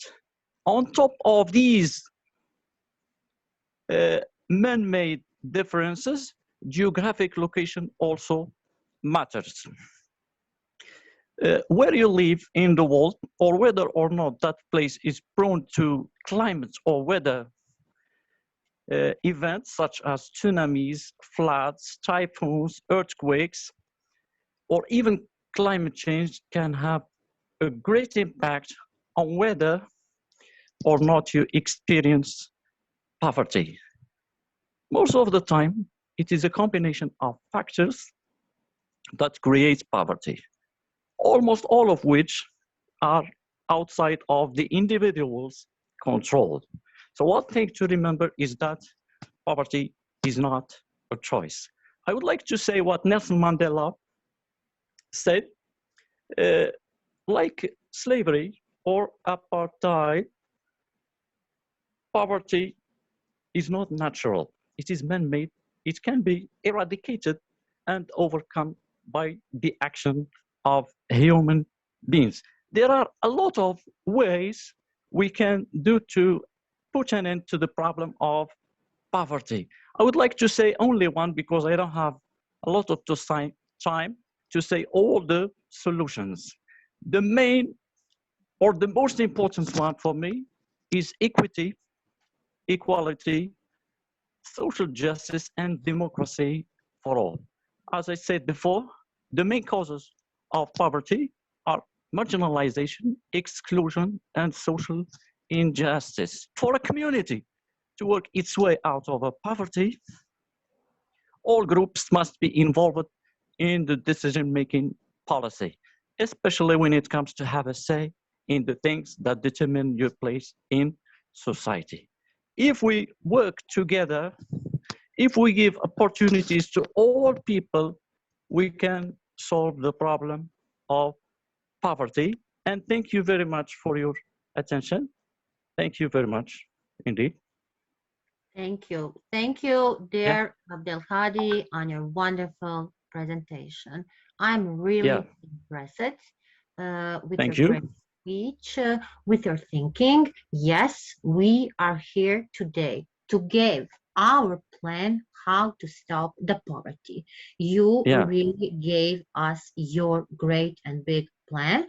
So thank you. Thank you very much. And now I would really want we have a time for questions and answers.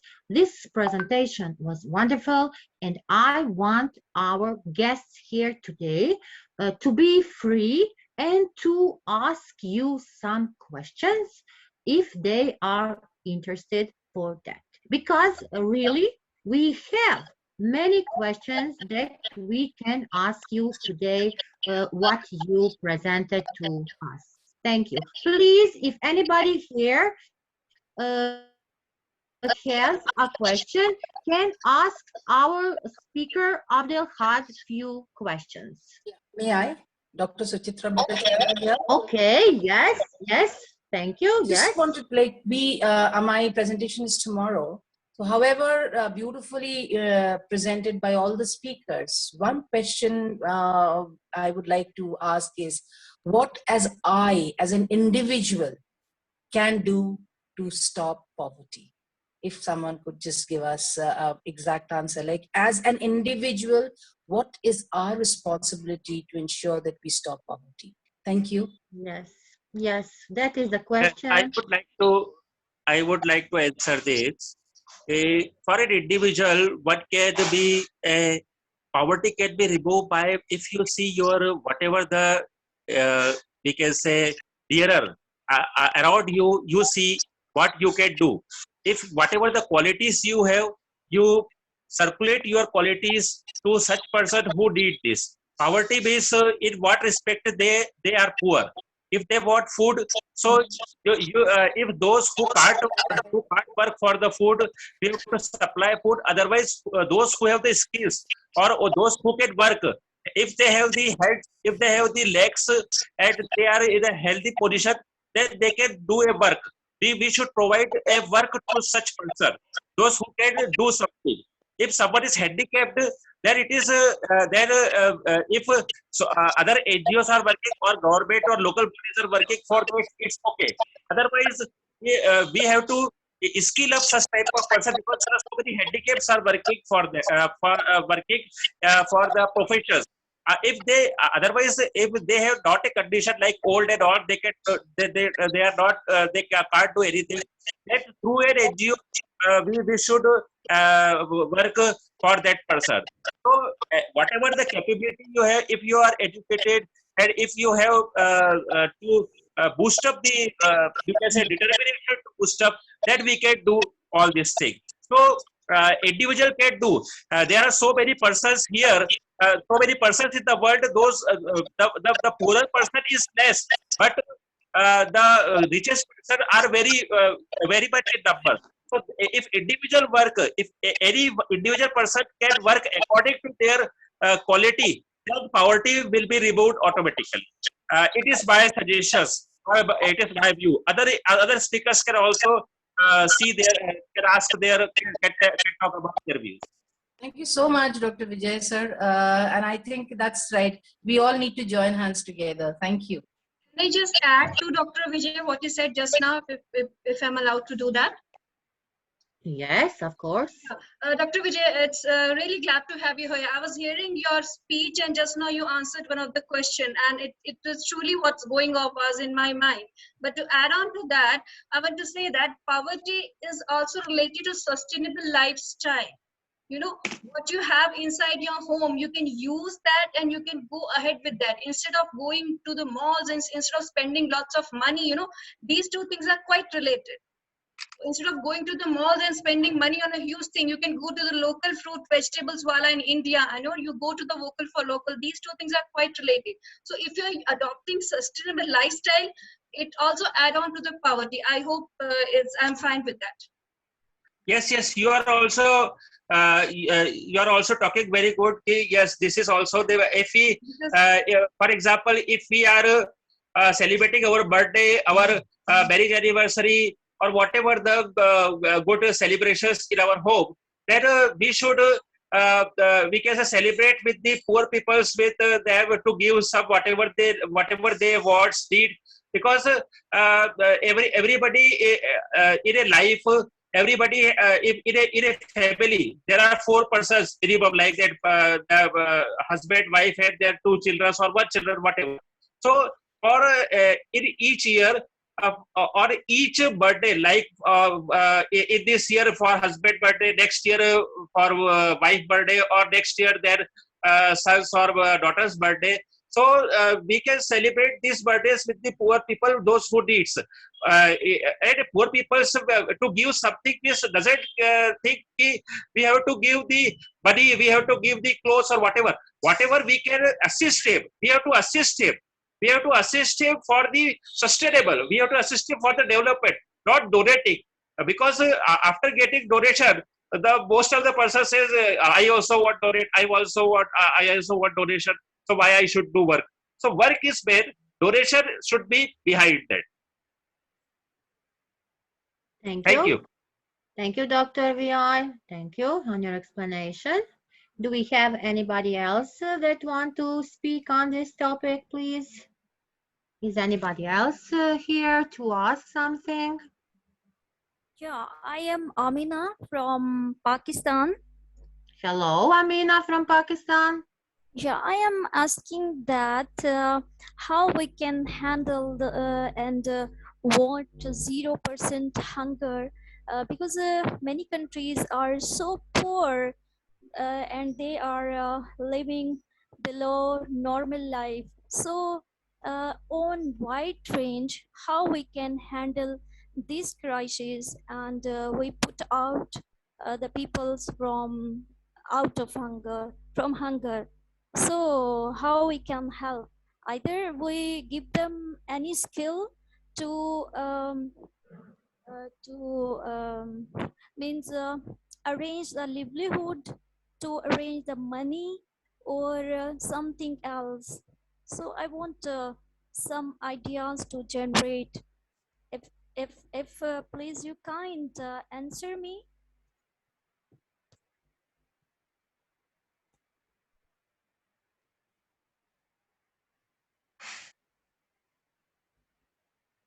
If anybody want to speak, then please come.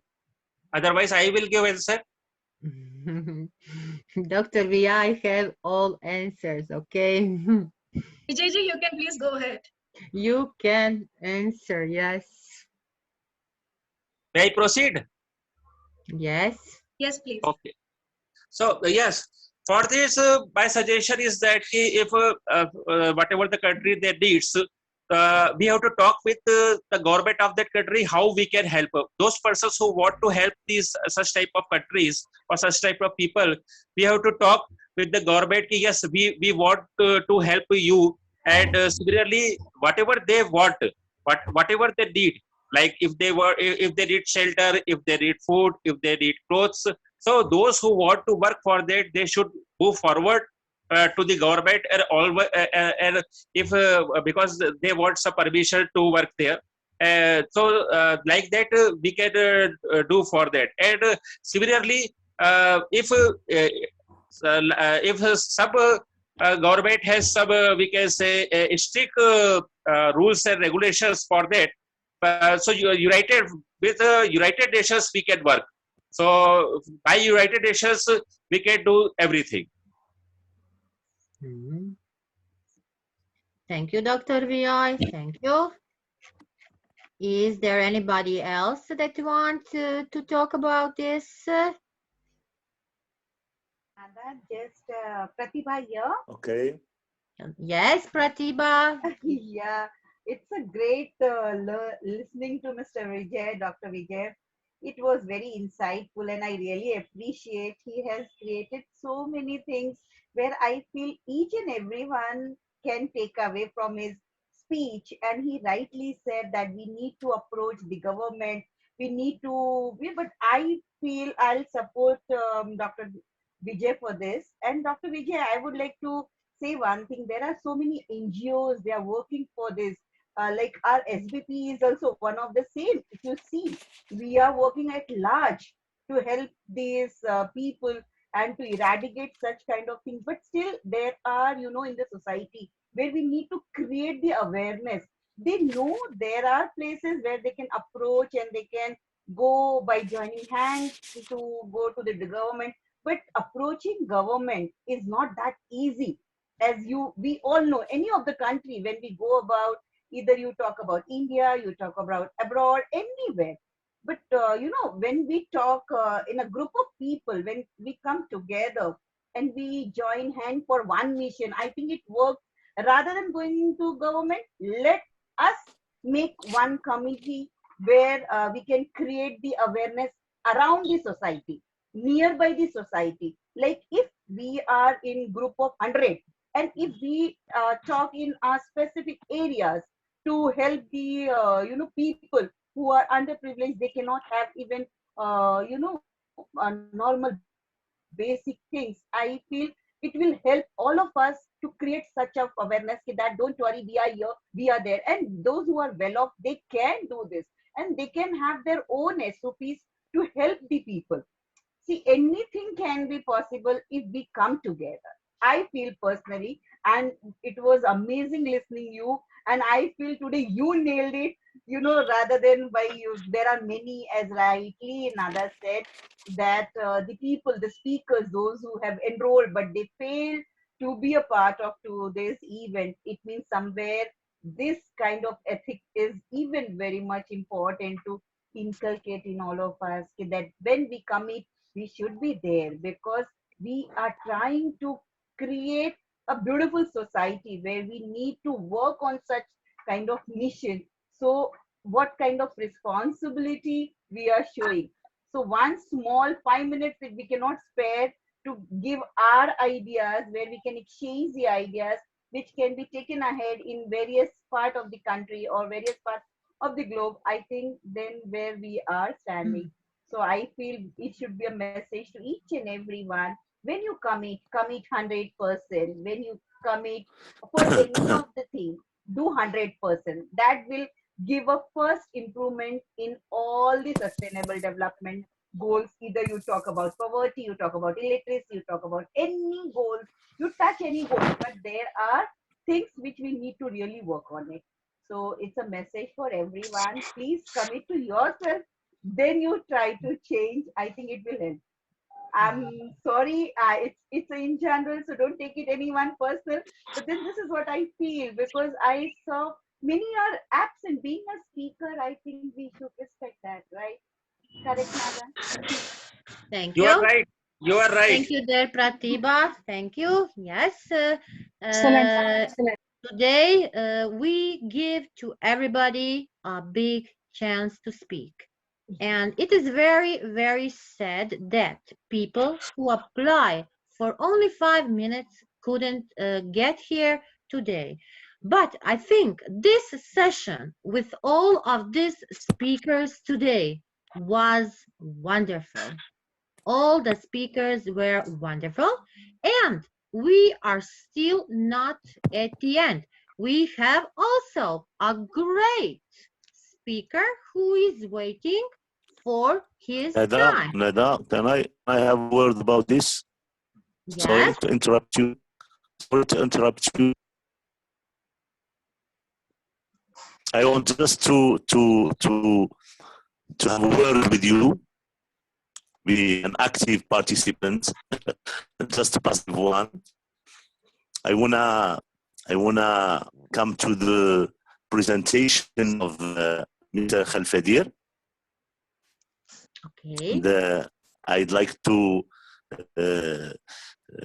seize this opportunity to thank him for his invaluable presentation. Talked about definition, types, causes, as well as solutions of this global phenomenon, which is a real threat to the peace and security of our world today.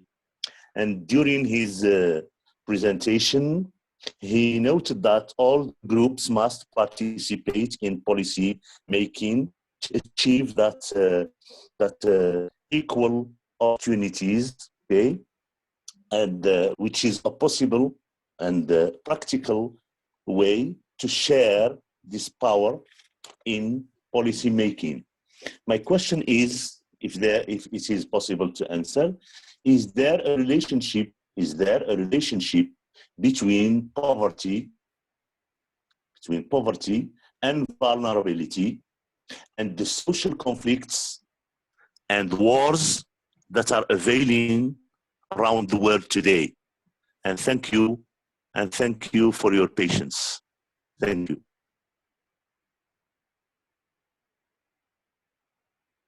Thank you, respected Amujuri, that you are involved in this session. Is anybody here who wants to answer this question, please? Thank you very much. Yes. Okay. Yeah. Yeah. I would like to thank Mr. Azdil Hakim. He's a great teacher, by the way, and he's my friend and my colleague in WhatsApp. I would like to thank him very much for asking this good question. So concerning the causes of poverty, Mr. Azdil Hakim mentioned that there is a relationship between wars and poverty. Yes, of course, as I said before in my speech, historical circumstances such as wars create poverty.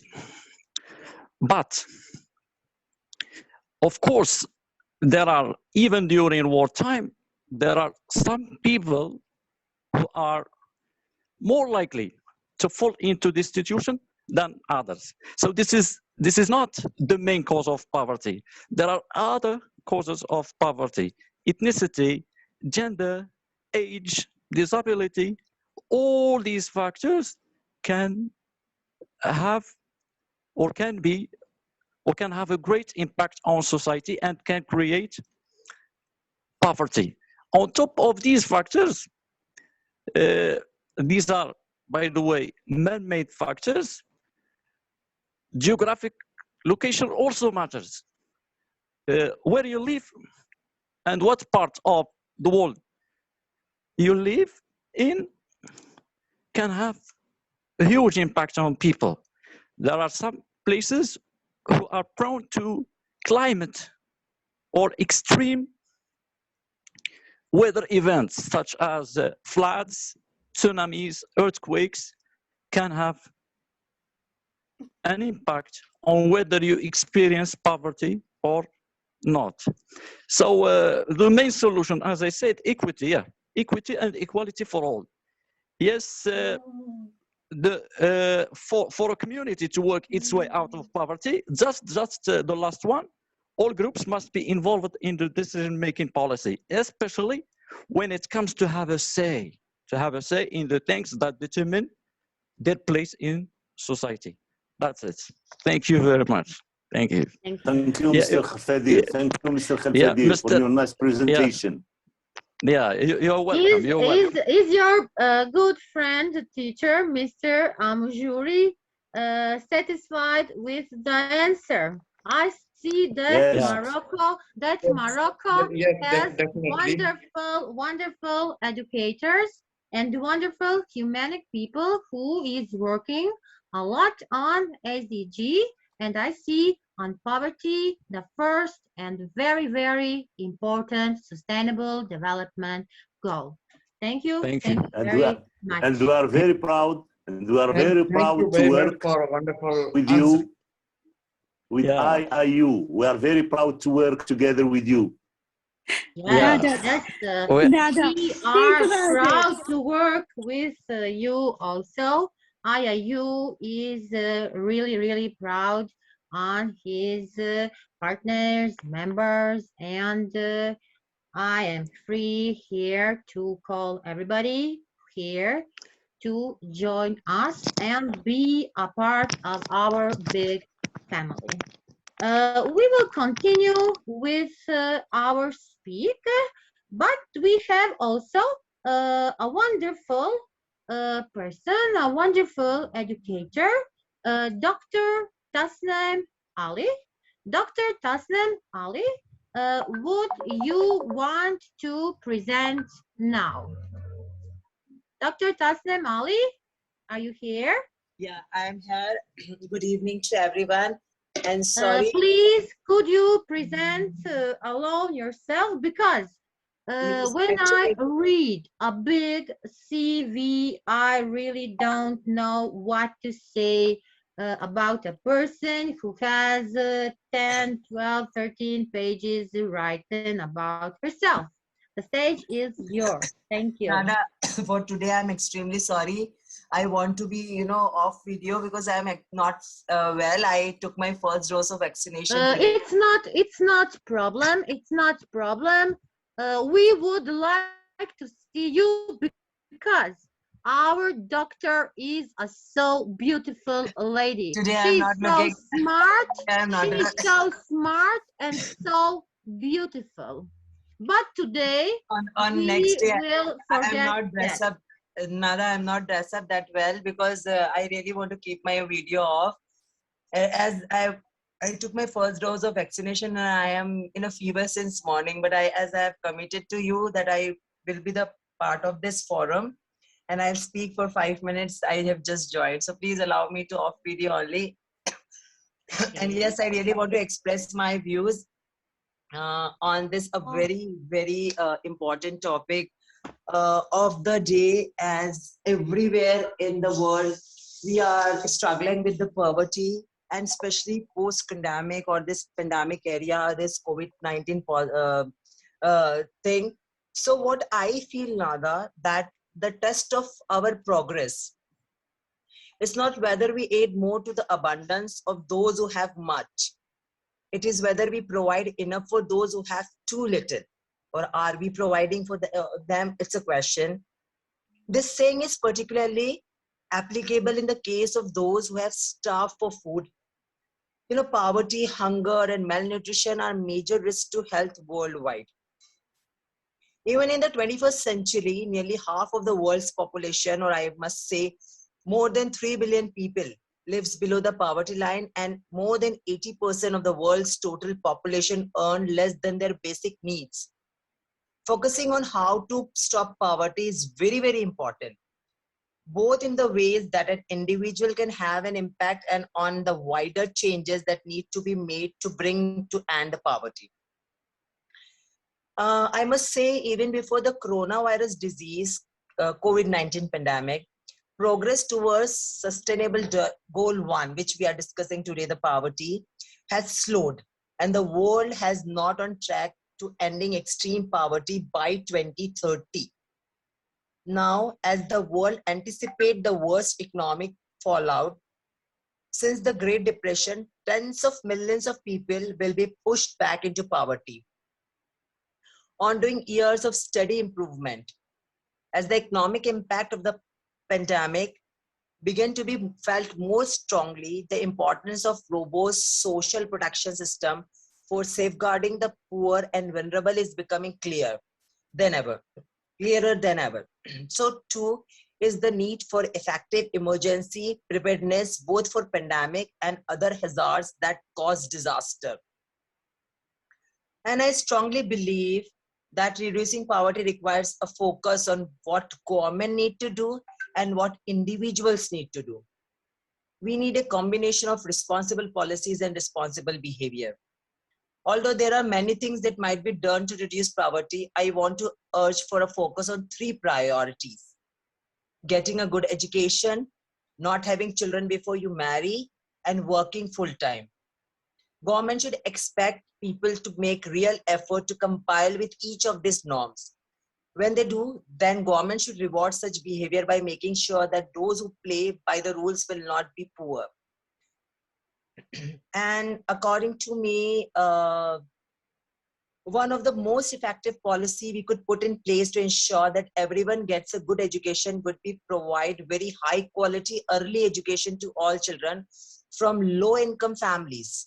Many people believe that education in the preschool years only affects young children. In fact, the evidence from both neuroscience and from carefully done program evaluation shows that preschool experience have long-lasting effects and maybe most cost-effective way to ensure that more children are successful in the early age, graduate from high school, go on to college and earn more as adults. The federal government could further this goal by providing match funding to states that are willing to invest in high quality early education for those living in low income neighborhoods, starting in the first year of life. Too many of our teens and young adults are having children before they are married and before they are ready to be good parent. In my view, the solution of this problem resides as much in the larger culture in what parents, the media, faith, communities, and key adults say and do as it does in any shift in government policy per se. However, government can help by providing resources to those fighting this battle in the non-governmental sector by ensuring that its own policy do not inadvertently encourage childbearing outside of marriage, and by supporting programs that have had some success in reducing early out of wedlock childbearing. Another important thing is eliminate gender equality and educate everyone. With 2/3 of world's illiterate being female, the ratio of boys and girls should be made equal in primary, secondary, and tertiary education.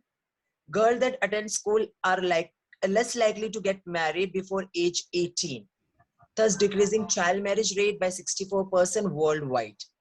Similarly, literate women are less likely to spread any kind of deadly diseases like HIV, AIDS due to better knowledge of disease transmission, which help to accelerate poverty education in long run.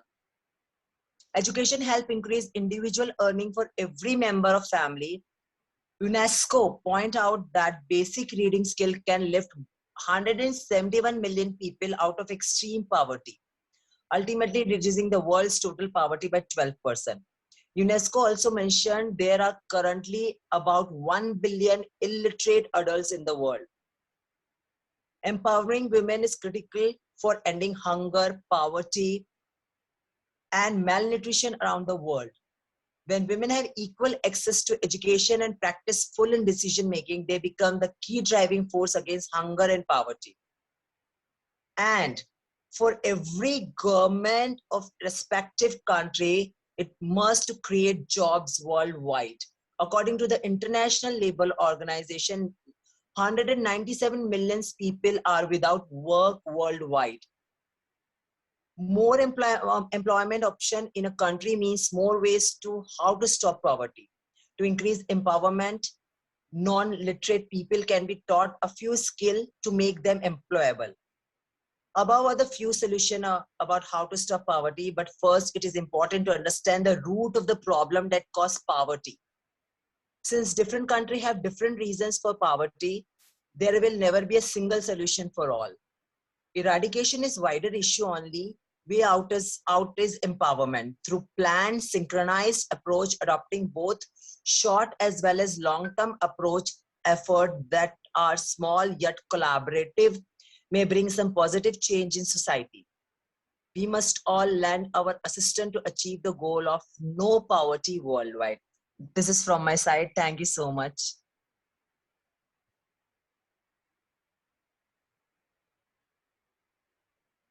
Nada, you are muted. You are muted, Nada. Thank you. Thank you for your wonderful speech.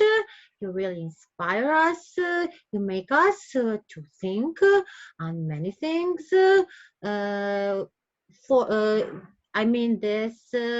For having kids, and many questions are asked really from this.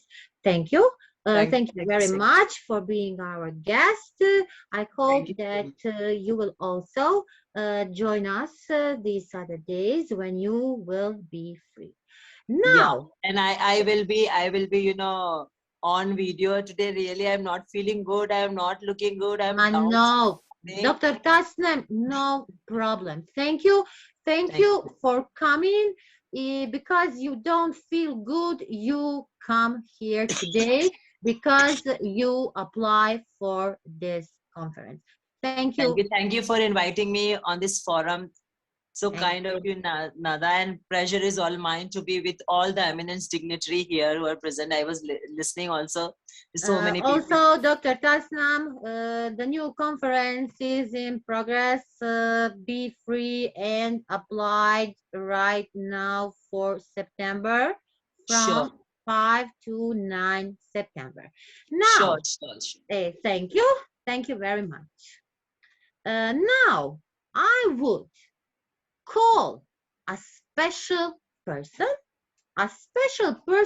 from IIU, one of our big co-founders from United Kingdom. Dr. Satnam, please, the stage is yours. Thank you, Nada. Thank you so we much. We want your speech. We want text, and we want to congratulate to you once again because you are a big co-founder, and also a strategic partnership is something that IIU is working very hard. Thank you. I'm giving the word to our great Dr. Satnam, our big co-founder from United Kingdom. Thank you, Nada. Thank you very much for all the love, all the effort, all the support, whatever you do for IIU. Let me take this opportunity while I'm here to say, Nada, every bit of effort that you put in, we are so appreciative of. And the kind of work you're doing, hats off to you. We are very grateful to you, and we hope all the success comes your way because you're making the name for IIU look so glamorous there. You're bringing something that the world needs, you know, and collectively, I said, like Prachiji was here, Mona is here, all our respectable dignitaries from IIU, all our eminent guests, all our speakers, thank you very much for joining us in this cause. Specifically, I was watching everything, but then I thought, you know what, it's our initiative that we also put our thoughts and our vision into it, right?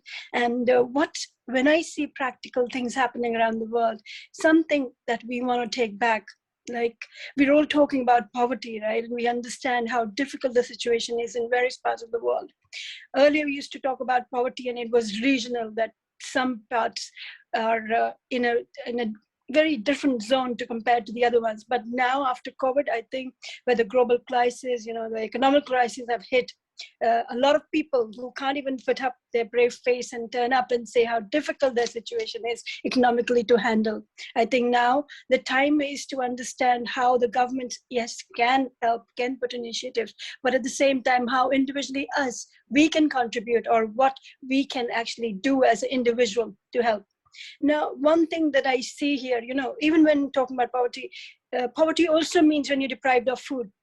Okay, and when talking about areas where people do not get food to eat, but there are areas that we are and we're looking at, you know, there is so much waste on food.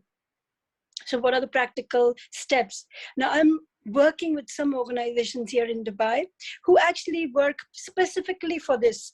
They collect all the, you know, as soon as the buffet time or the restaurant time closes, what happens is normally, if you understand, you must understand UK standards, European standards, that once the food is left on shelf, after that they just bin it. So it has a shelf time, you know, after the food is displayed, and all that food, whether it's touched or not touched, will go into waste. So these initiatives, these people, these organizations, they collect the food right at the right time. One is not, obviously the food is not good enough for people to eat. It's just that because of the regulations of the timings, they cannot display or they cannot sell it. So what these organizations are doing, they're carrying that, they take that initiative to bring in their refrigeration or their safe, secure facilities to collect that food and provide it to people where it's required. So I do not know of these kind of organizations in India or any other where. So I would actually request specifically Mr. Piyush Pandit, our co-founder, that because we are now working with the Swarn Bharat Trust and myself as well from UK and UAE and India, we're called Dev-Chakar Group. We're also working towards the betterment of the world. My father, Dr. Prakash Lal Dev-Chakar. Dev-Chakar is a name that he got from India. It's a name that actually in local language means servant of Lord. And he got that name as a recognition because people used to call him Iiu-Isdgc because he was working selflessly for people. So very quickly on this point, what I want to say is that maybe we will set up another meeting, or maybe we, with all our people here, maybe we can indulge in initiatives. We understand how to bring more resources in, but what is in our hand, how we can preserve that. Like even at home, how we can restrict wastage, even in terms of, we understand, I'm not trying to deviate from the topic. What I'm trying to say is poverty is shortage for me. Poverty means shortage of facilities, shortage of appliances, shortage of resources, shortage in whatever way we define. So if we cannot actually put our hands and actually grow the possibilities, but there are ways that we can limit that. We can actually limit the wastage. So whatever we can do individually, we can contribute. That's all I tried to say. But thank you, Nada. Thank you for this opportunity. And thank you again, everyone. And like I said, it's the very first day, and we wish everyone the best so that we can have seminars like this where we can put some constructive ideas on the platform, and which can be materialized through individual and collective help. Thank you. Thank you. Thank you, Dr. Satnam. Thank you for nice words. Congratulations, and we are happy that you join us here today. Now I want to check again once, is anybody of our missed speakers come back? So please, I will not read again and repeat the names for the 5th time. If anybody who didn't speak today but have come back, please write in the chat or say hello. Hello, everyone. Yes. Yeah, audible? Yes. You can say, Mr. Amujur, please say. Yes. Hello. Myself, Amujur Vishwanath. I am honorary professor and educationist at International Internship University. I am from India. All the speakers and distinguished guests spoke very well on this topic, end of the poverty. So my question for the speakers is that how can we end the poverty, or how can we eradicate the poverty with respect to the population in India or other countries? That's my question. How can we control this poverty with respect to the population? Yes.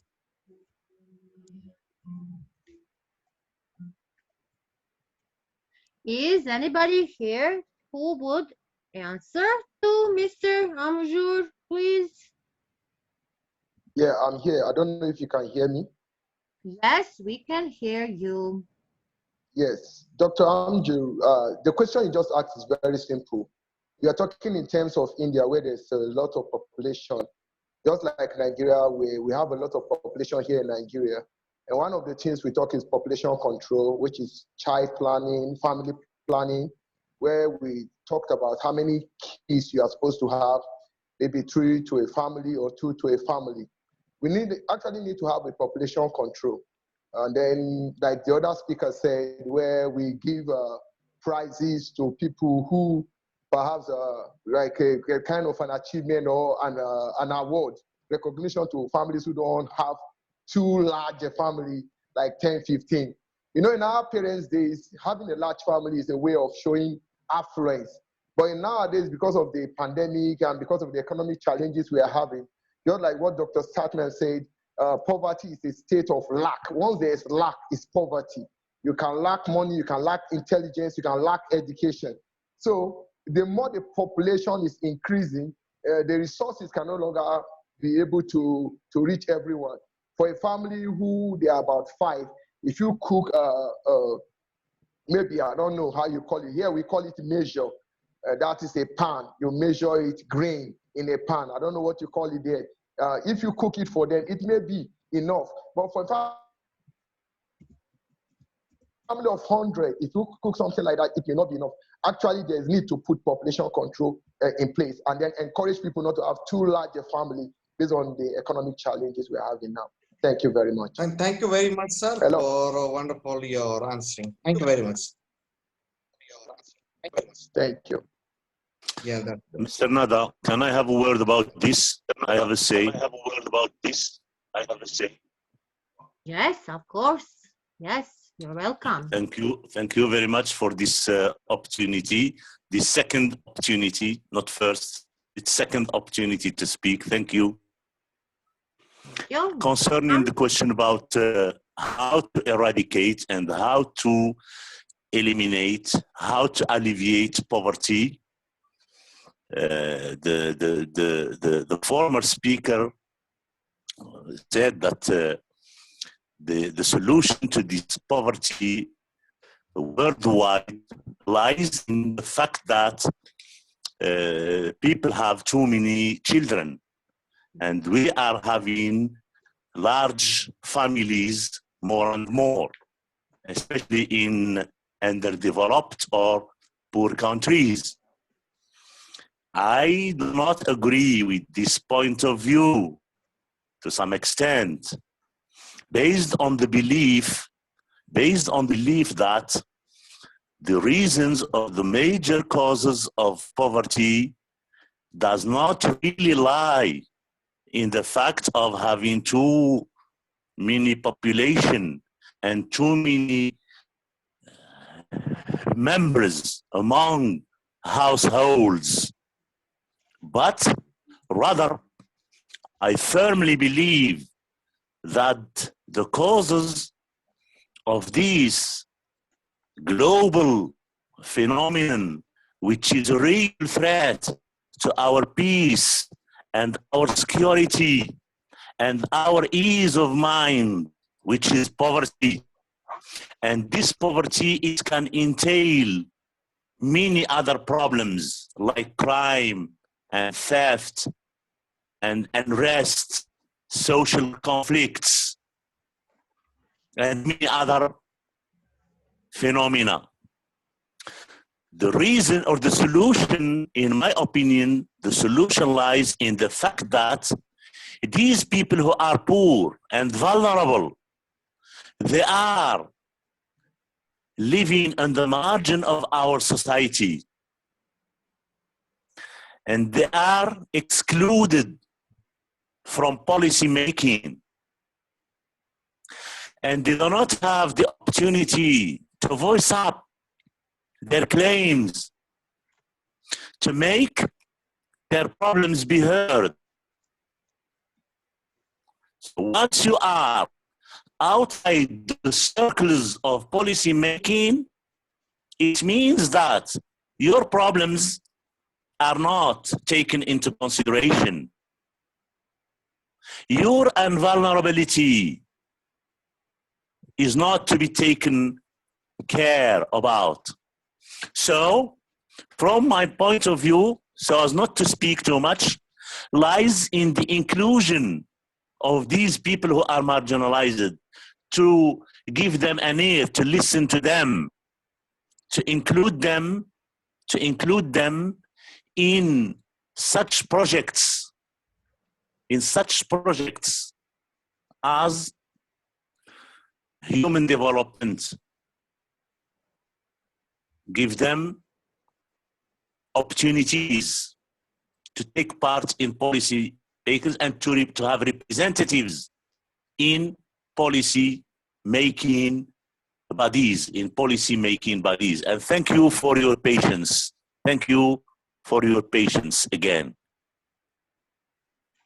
No, you don't have to thank us. We are happy, and it is our great honor that we have guests here and speakers who want to make some things very clear, because all of us has many questions about this big and important topic. Yes. Today it is very sad, because in many parts of the world are a lot of people who has not got normal conditions for living. Okay, Priscilla, send the document. We'll get Basim to sign, you sign, I sign, and finish. Yeah, okay, I'll send it in a minute, in about 10 minutes. I'll be Okay, done. because why? Because, you know, the person Calvin needs to get this CIS done from. is your Dr. professor. Satnam, Dr. Satnam, unmute yourself. I'm so sorry. Speaker, you please. Okay, so I can check once again the list of our keynote speakers today to check is anybody here or come, and if not, we can have a talk or just finish today our session. For me, this was a wonderful session.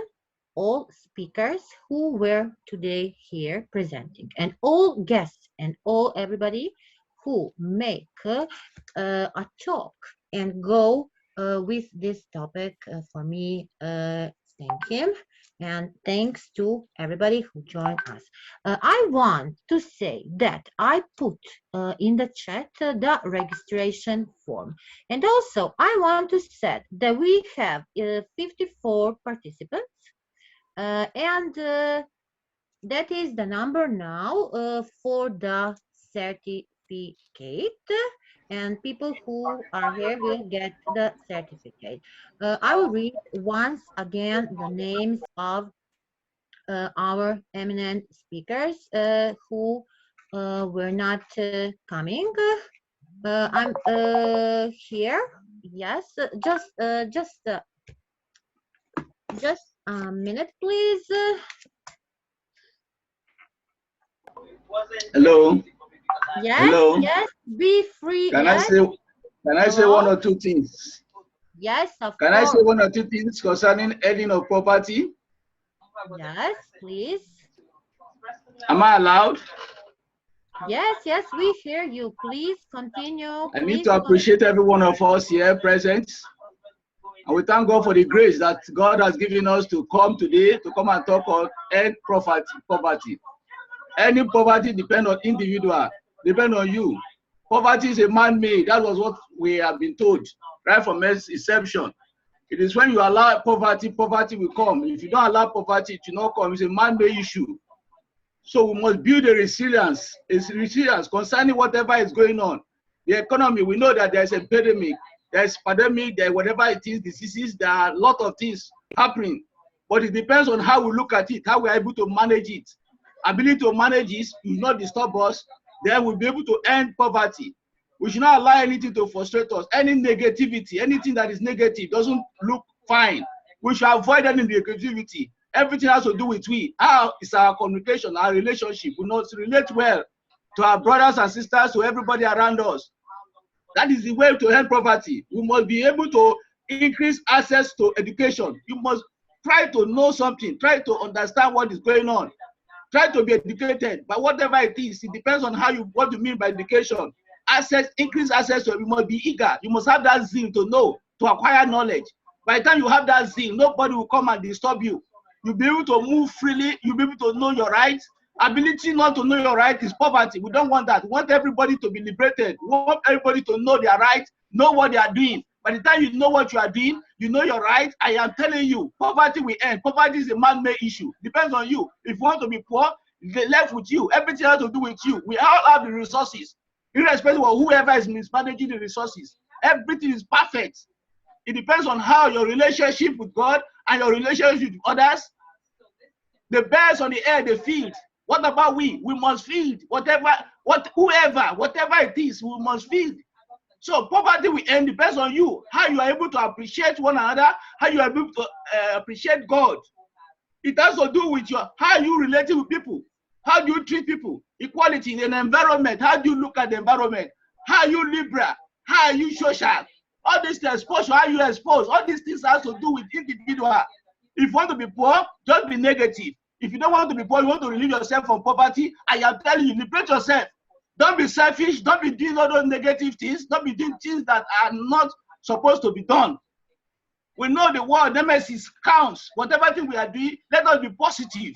By the time you are positive to things, I am telling you, poverty will go. Poverty is a man-made. Poverty is not something that will tie us. That is why the UN, I thank God for the UN, they are trying their possible best, sending every one of us out to go and let people know. By 2030, poverty must end, if you like it or not. That is why the education is there. Iiu is trying, educating us, liberating us. Look at this program. They are liberating us, right? Making us to know our right, making us to know what we need to know. Unlike those days, what happened? We are not having this opportunity. Now we have the opportunity to express ourselves. We have the opportunity to see, most especially if not Iiu, how will you have known me? Nobody will know me. I'm a global man, yes, I'm known all over, but you will not know me, you will not come in touch with me, in contact with me. Everything has to do with you.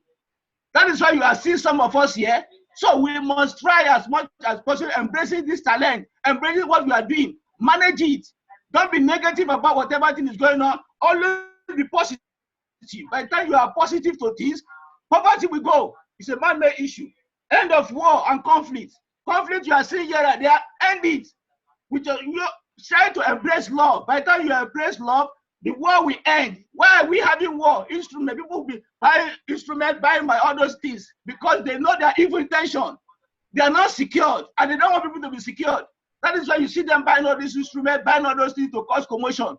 But where your heart is pure, you circumcise your heart, you make your heart to be happy. Tell me, why will you not be rich? You must surely be rich. It is how you embrace poverty, how you embrace people, how you appreciate people, how you do things, how you relate. That matters. You must always be positive. By the time you are doing that, I am telling you, poverty will run away. Your access, improvement of food security, access to clean water, all this area. Diseases, what we call diseases, when poverty comes as a result of disease, having infection, we are the one causing it. By the time these clean waters are there, all those necessities are there, I'm telling you, poverty will run away, and they are there. Let us embrace it. Let us try to take it.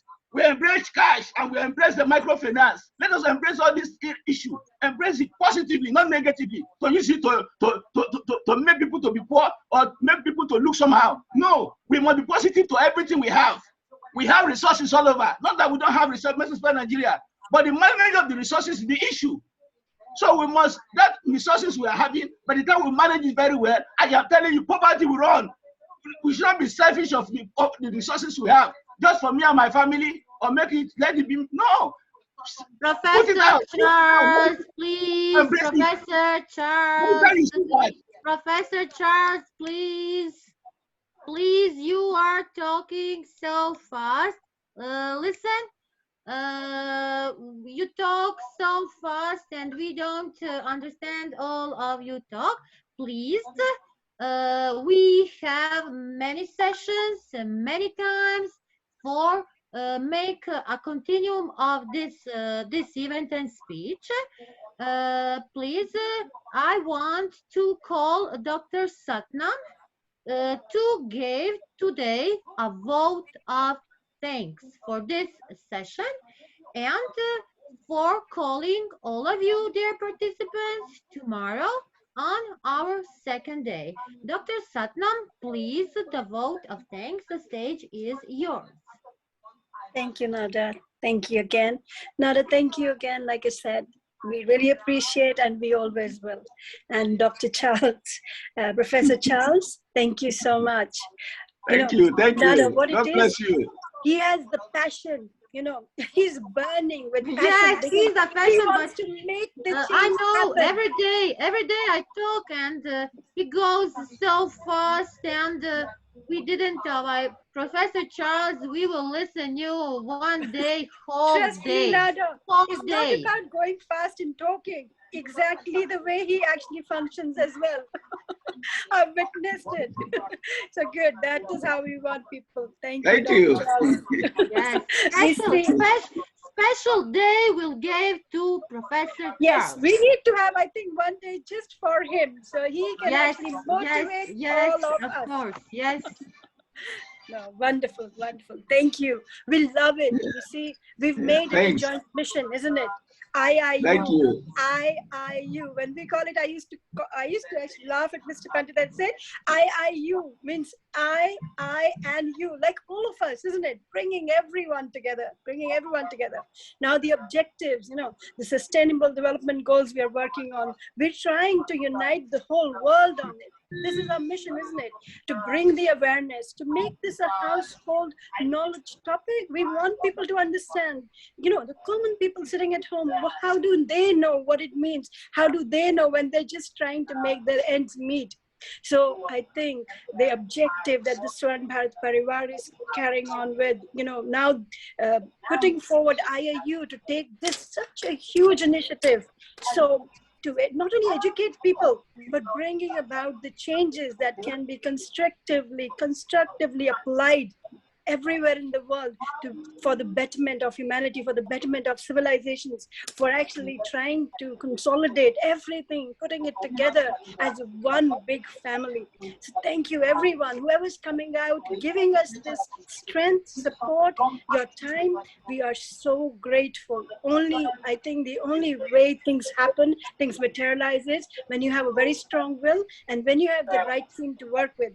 So everyone who joins us here is a team, and everyone who comes in and gives us their incredible, precious time, we're always so grateful to you. We look forward to working with you all. We invite you all for the all 18 days, and thank you so much for your time today. Thank you, Nada. Thank you, our other judges, our speakers, our people who were there today, everyone behind the doors, everyone behind the scenes. There's so much going on, and all the people that are still working towards sustainable development goals. Obviously doesn't mean that they're only showcasing their talent on one platform. Anywhere in the world who is working towards it, our salute to them. Thank you. Thank you. Thank you, Dr. Satnam, for the vote of thanks. So we are coming to the end of today's session. I hope you all enjoyed, and I hope soon the back for tomorrow and the inspiring and educating ideas of the conference. Till tomorrow, stay safe, stay healthy, and build sustainable future. Thank you all. Thank you very much. Thank you, everybody. Thank you so much. Thank you so much. It was a wonderful Thank session. you very much. Thank you, Nada. Thank you, Thank you, Nada. Kalyani. Thank you, Prachi. Bye. Pratibhaji, thank you very much. If you're still there. Thank you so much. Thank you so much. Thank you, Kalyani. Thank you. A very Thank you all. motivating.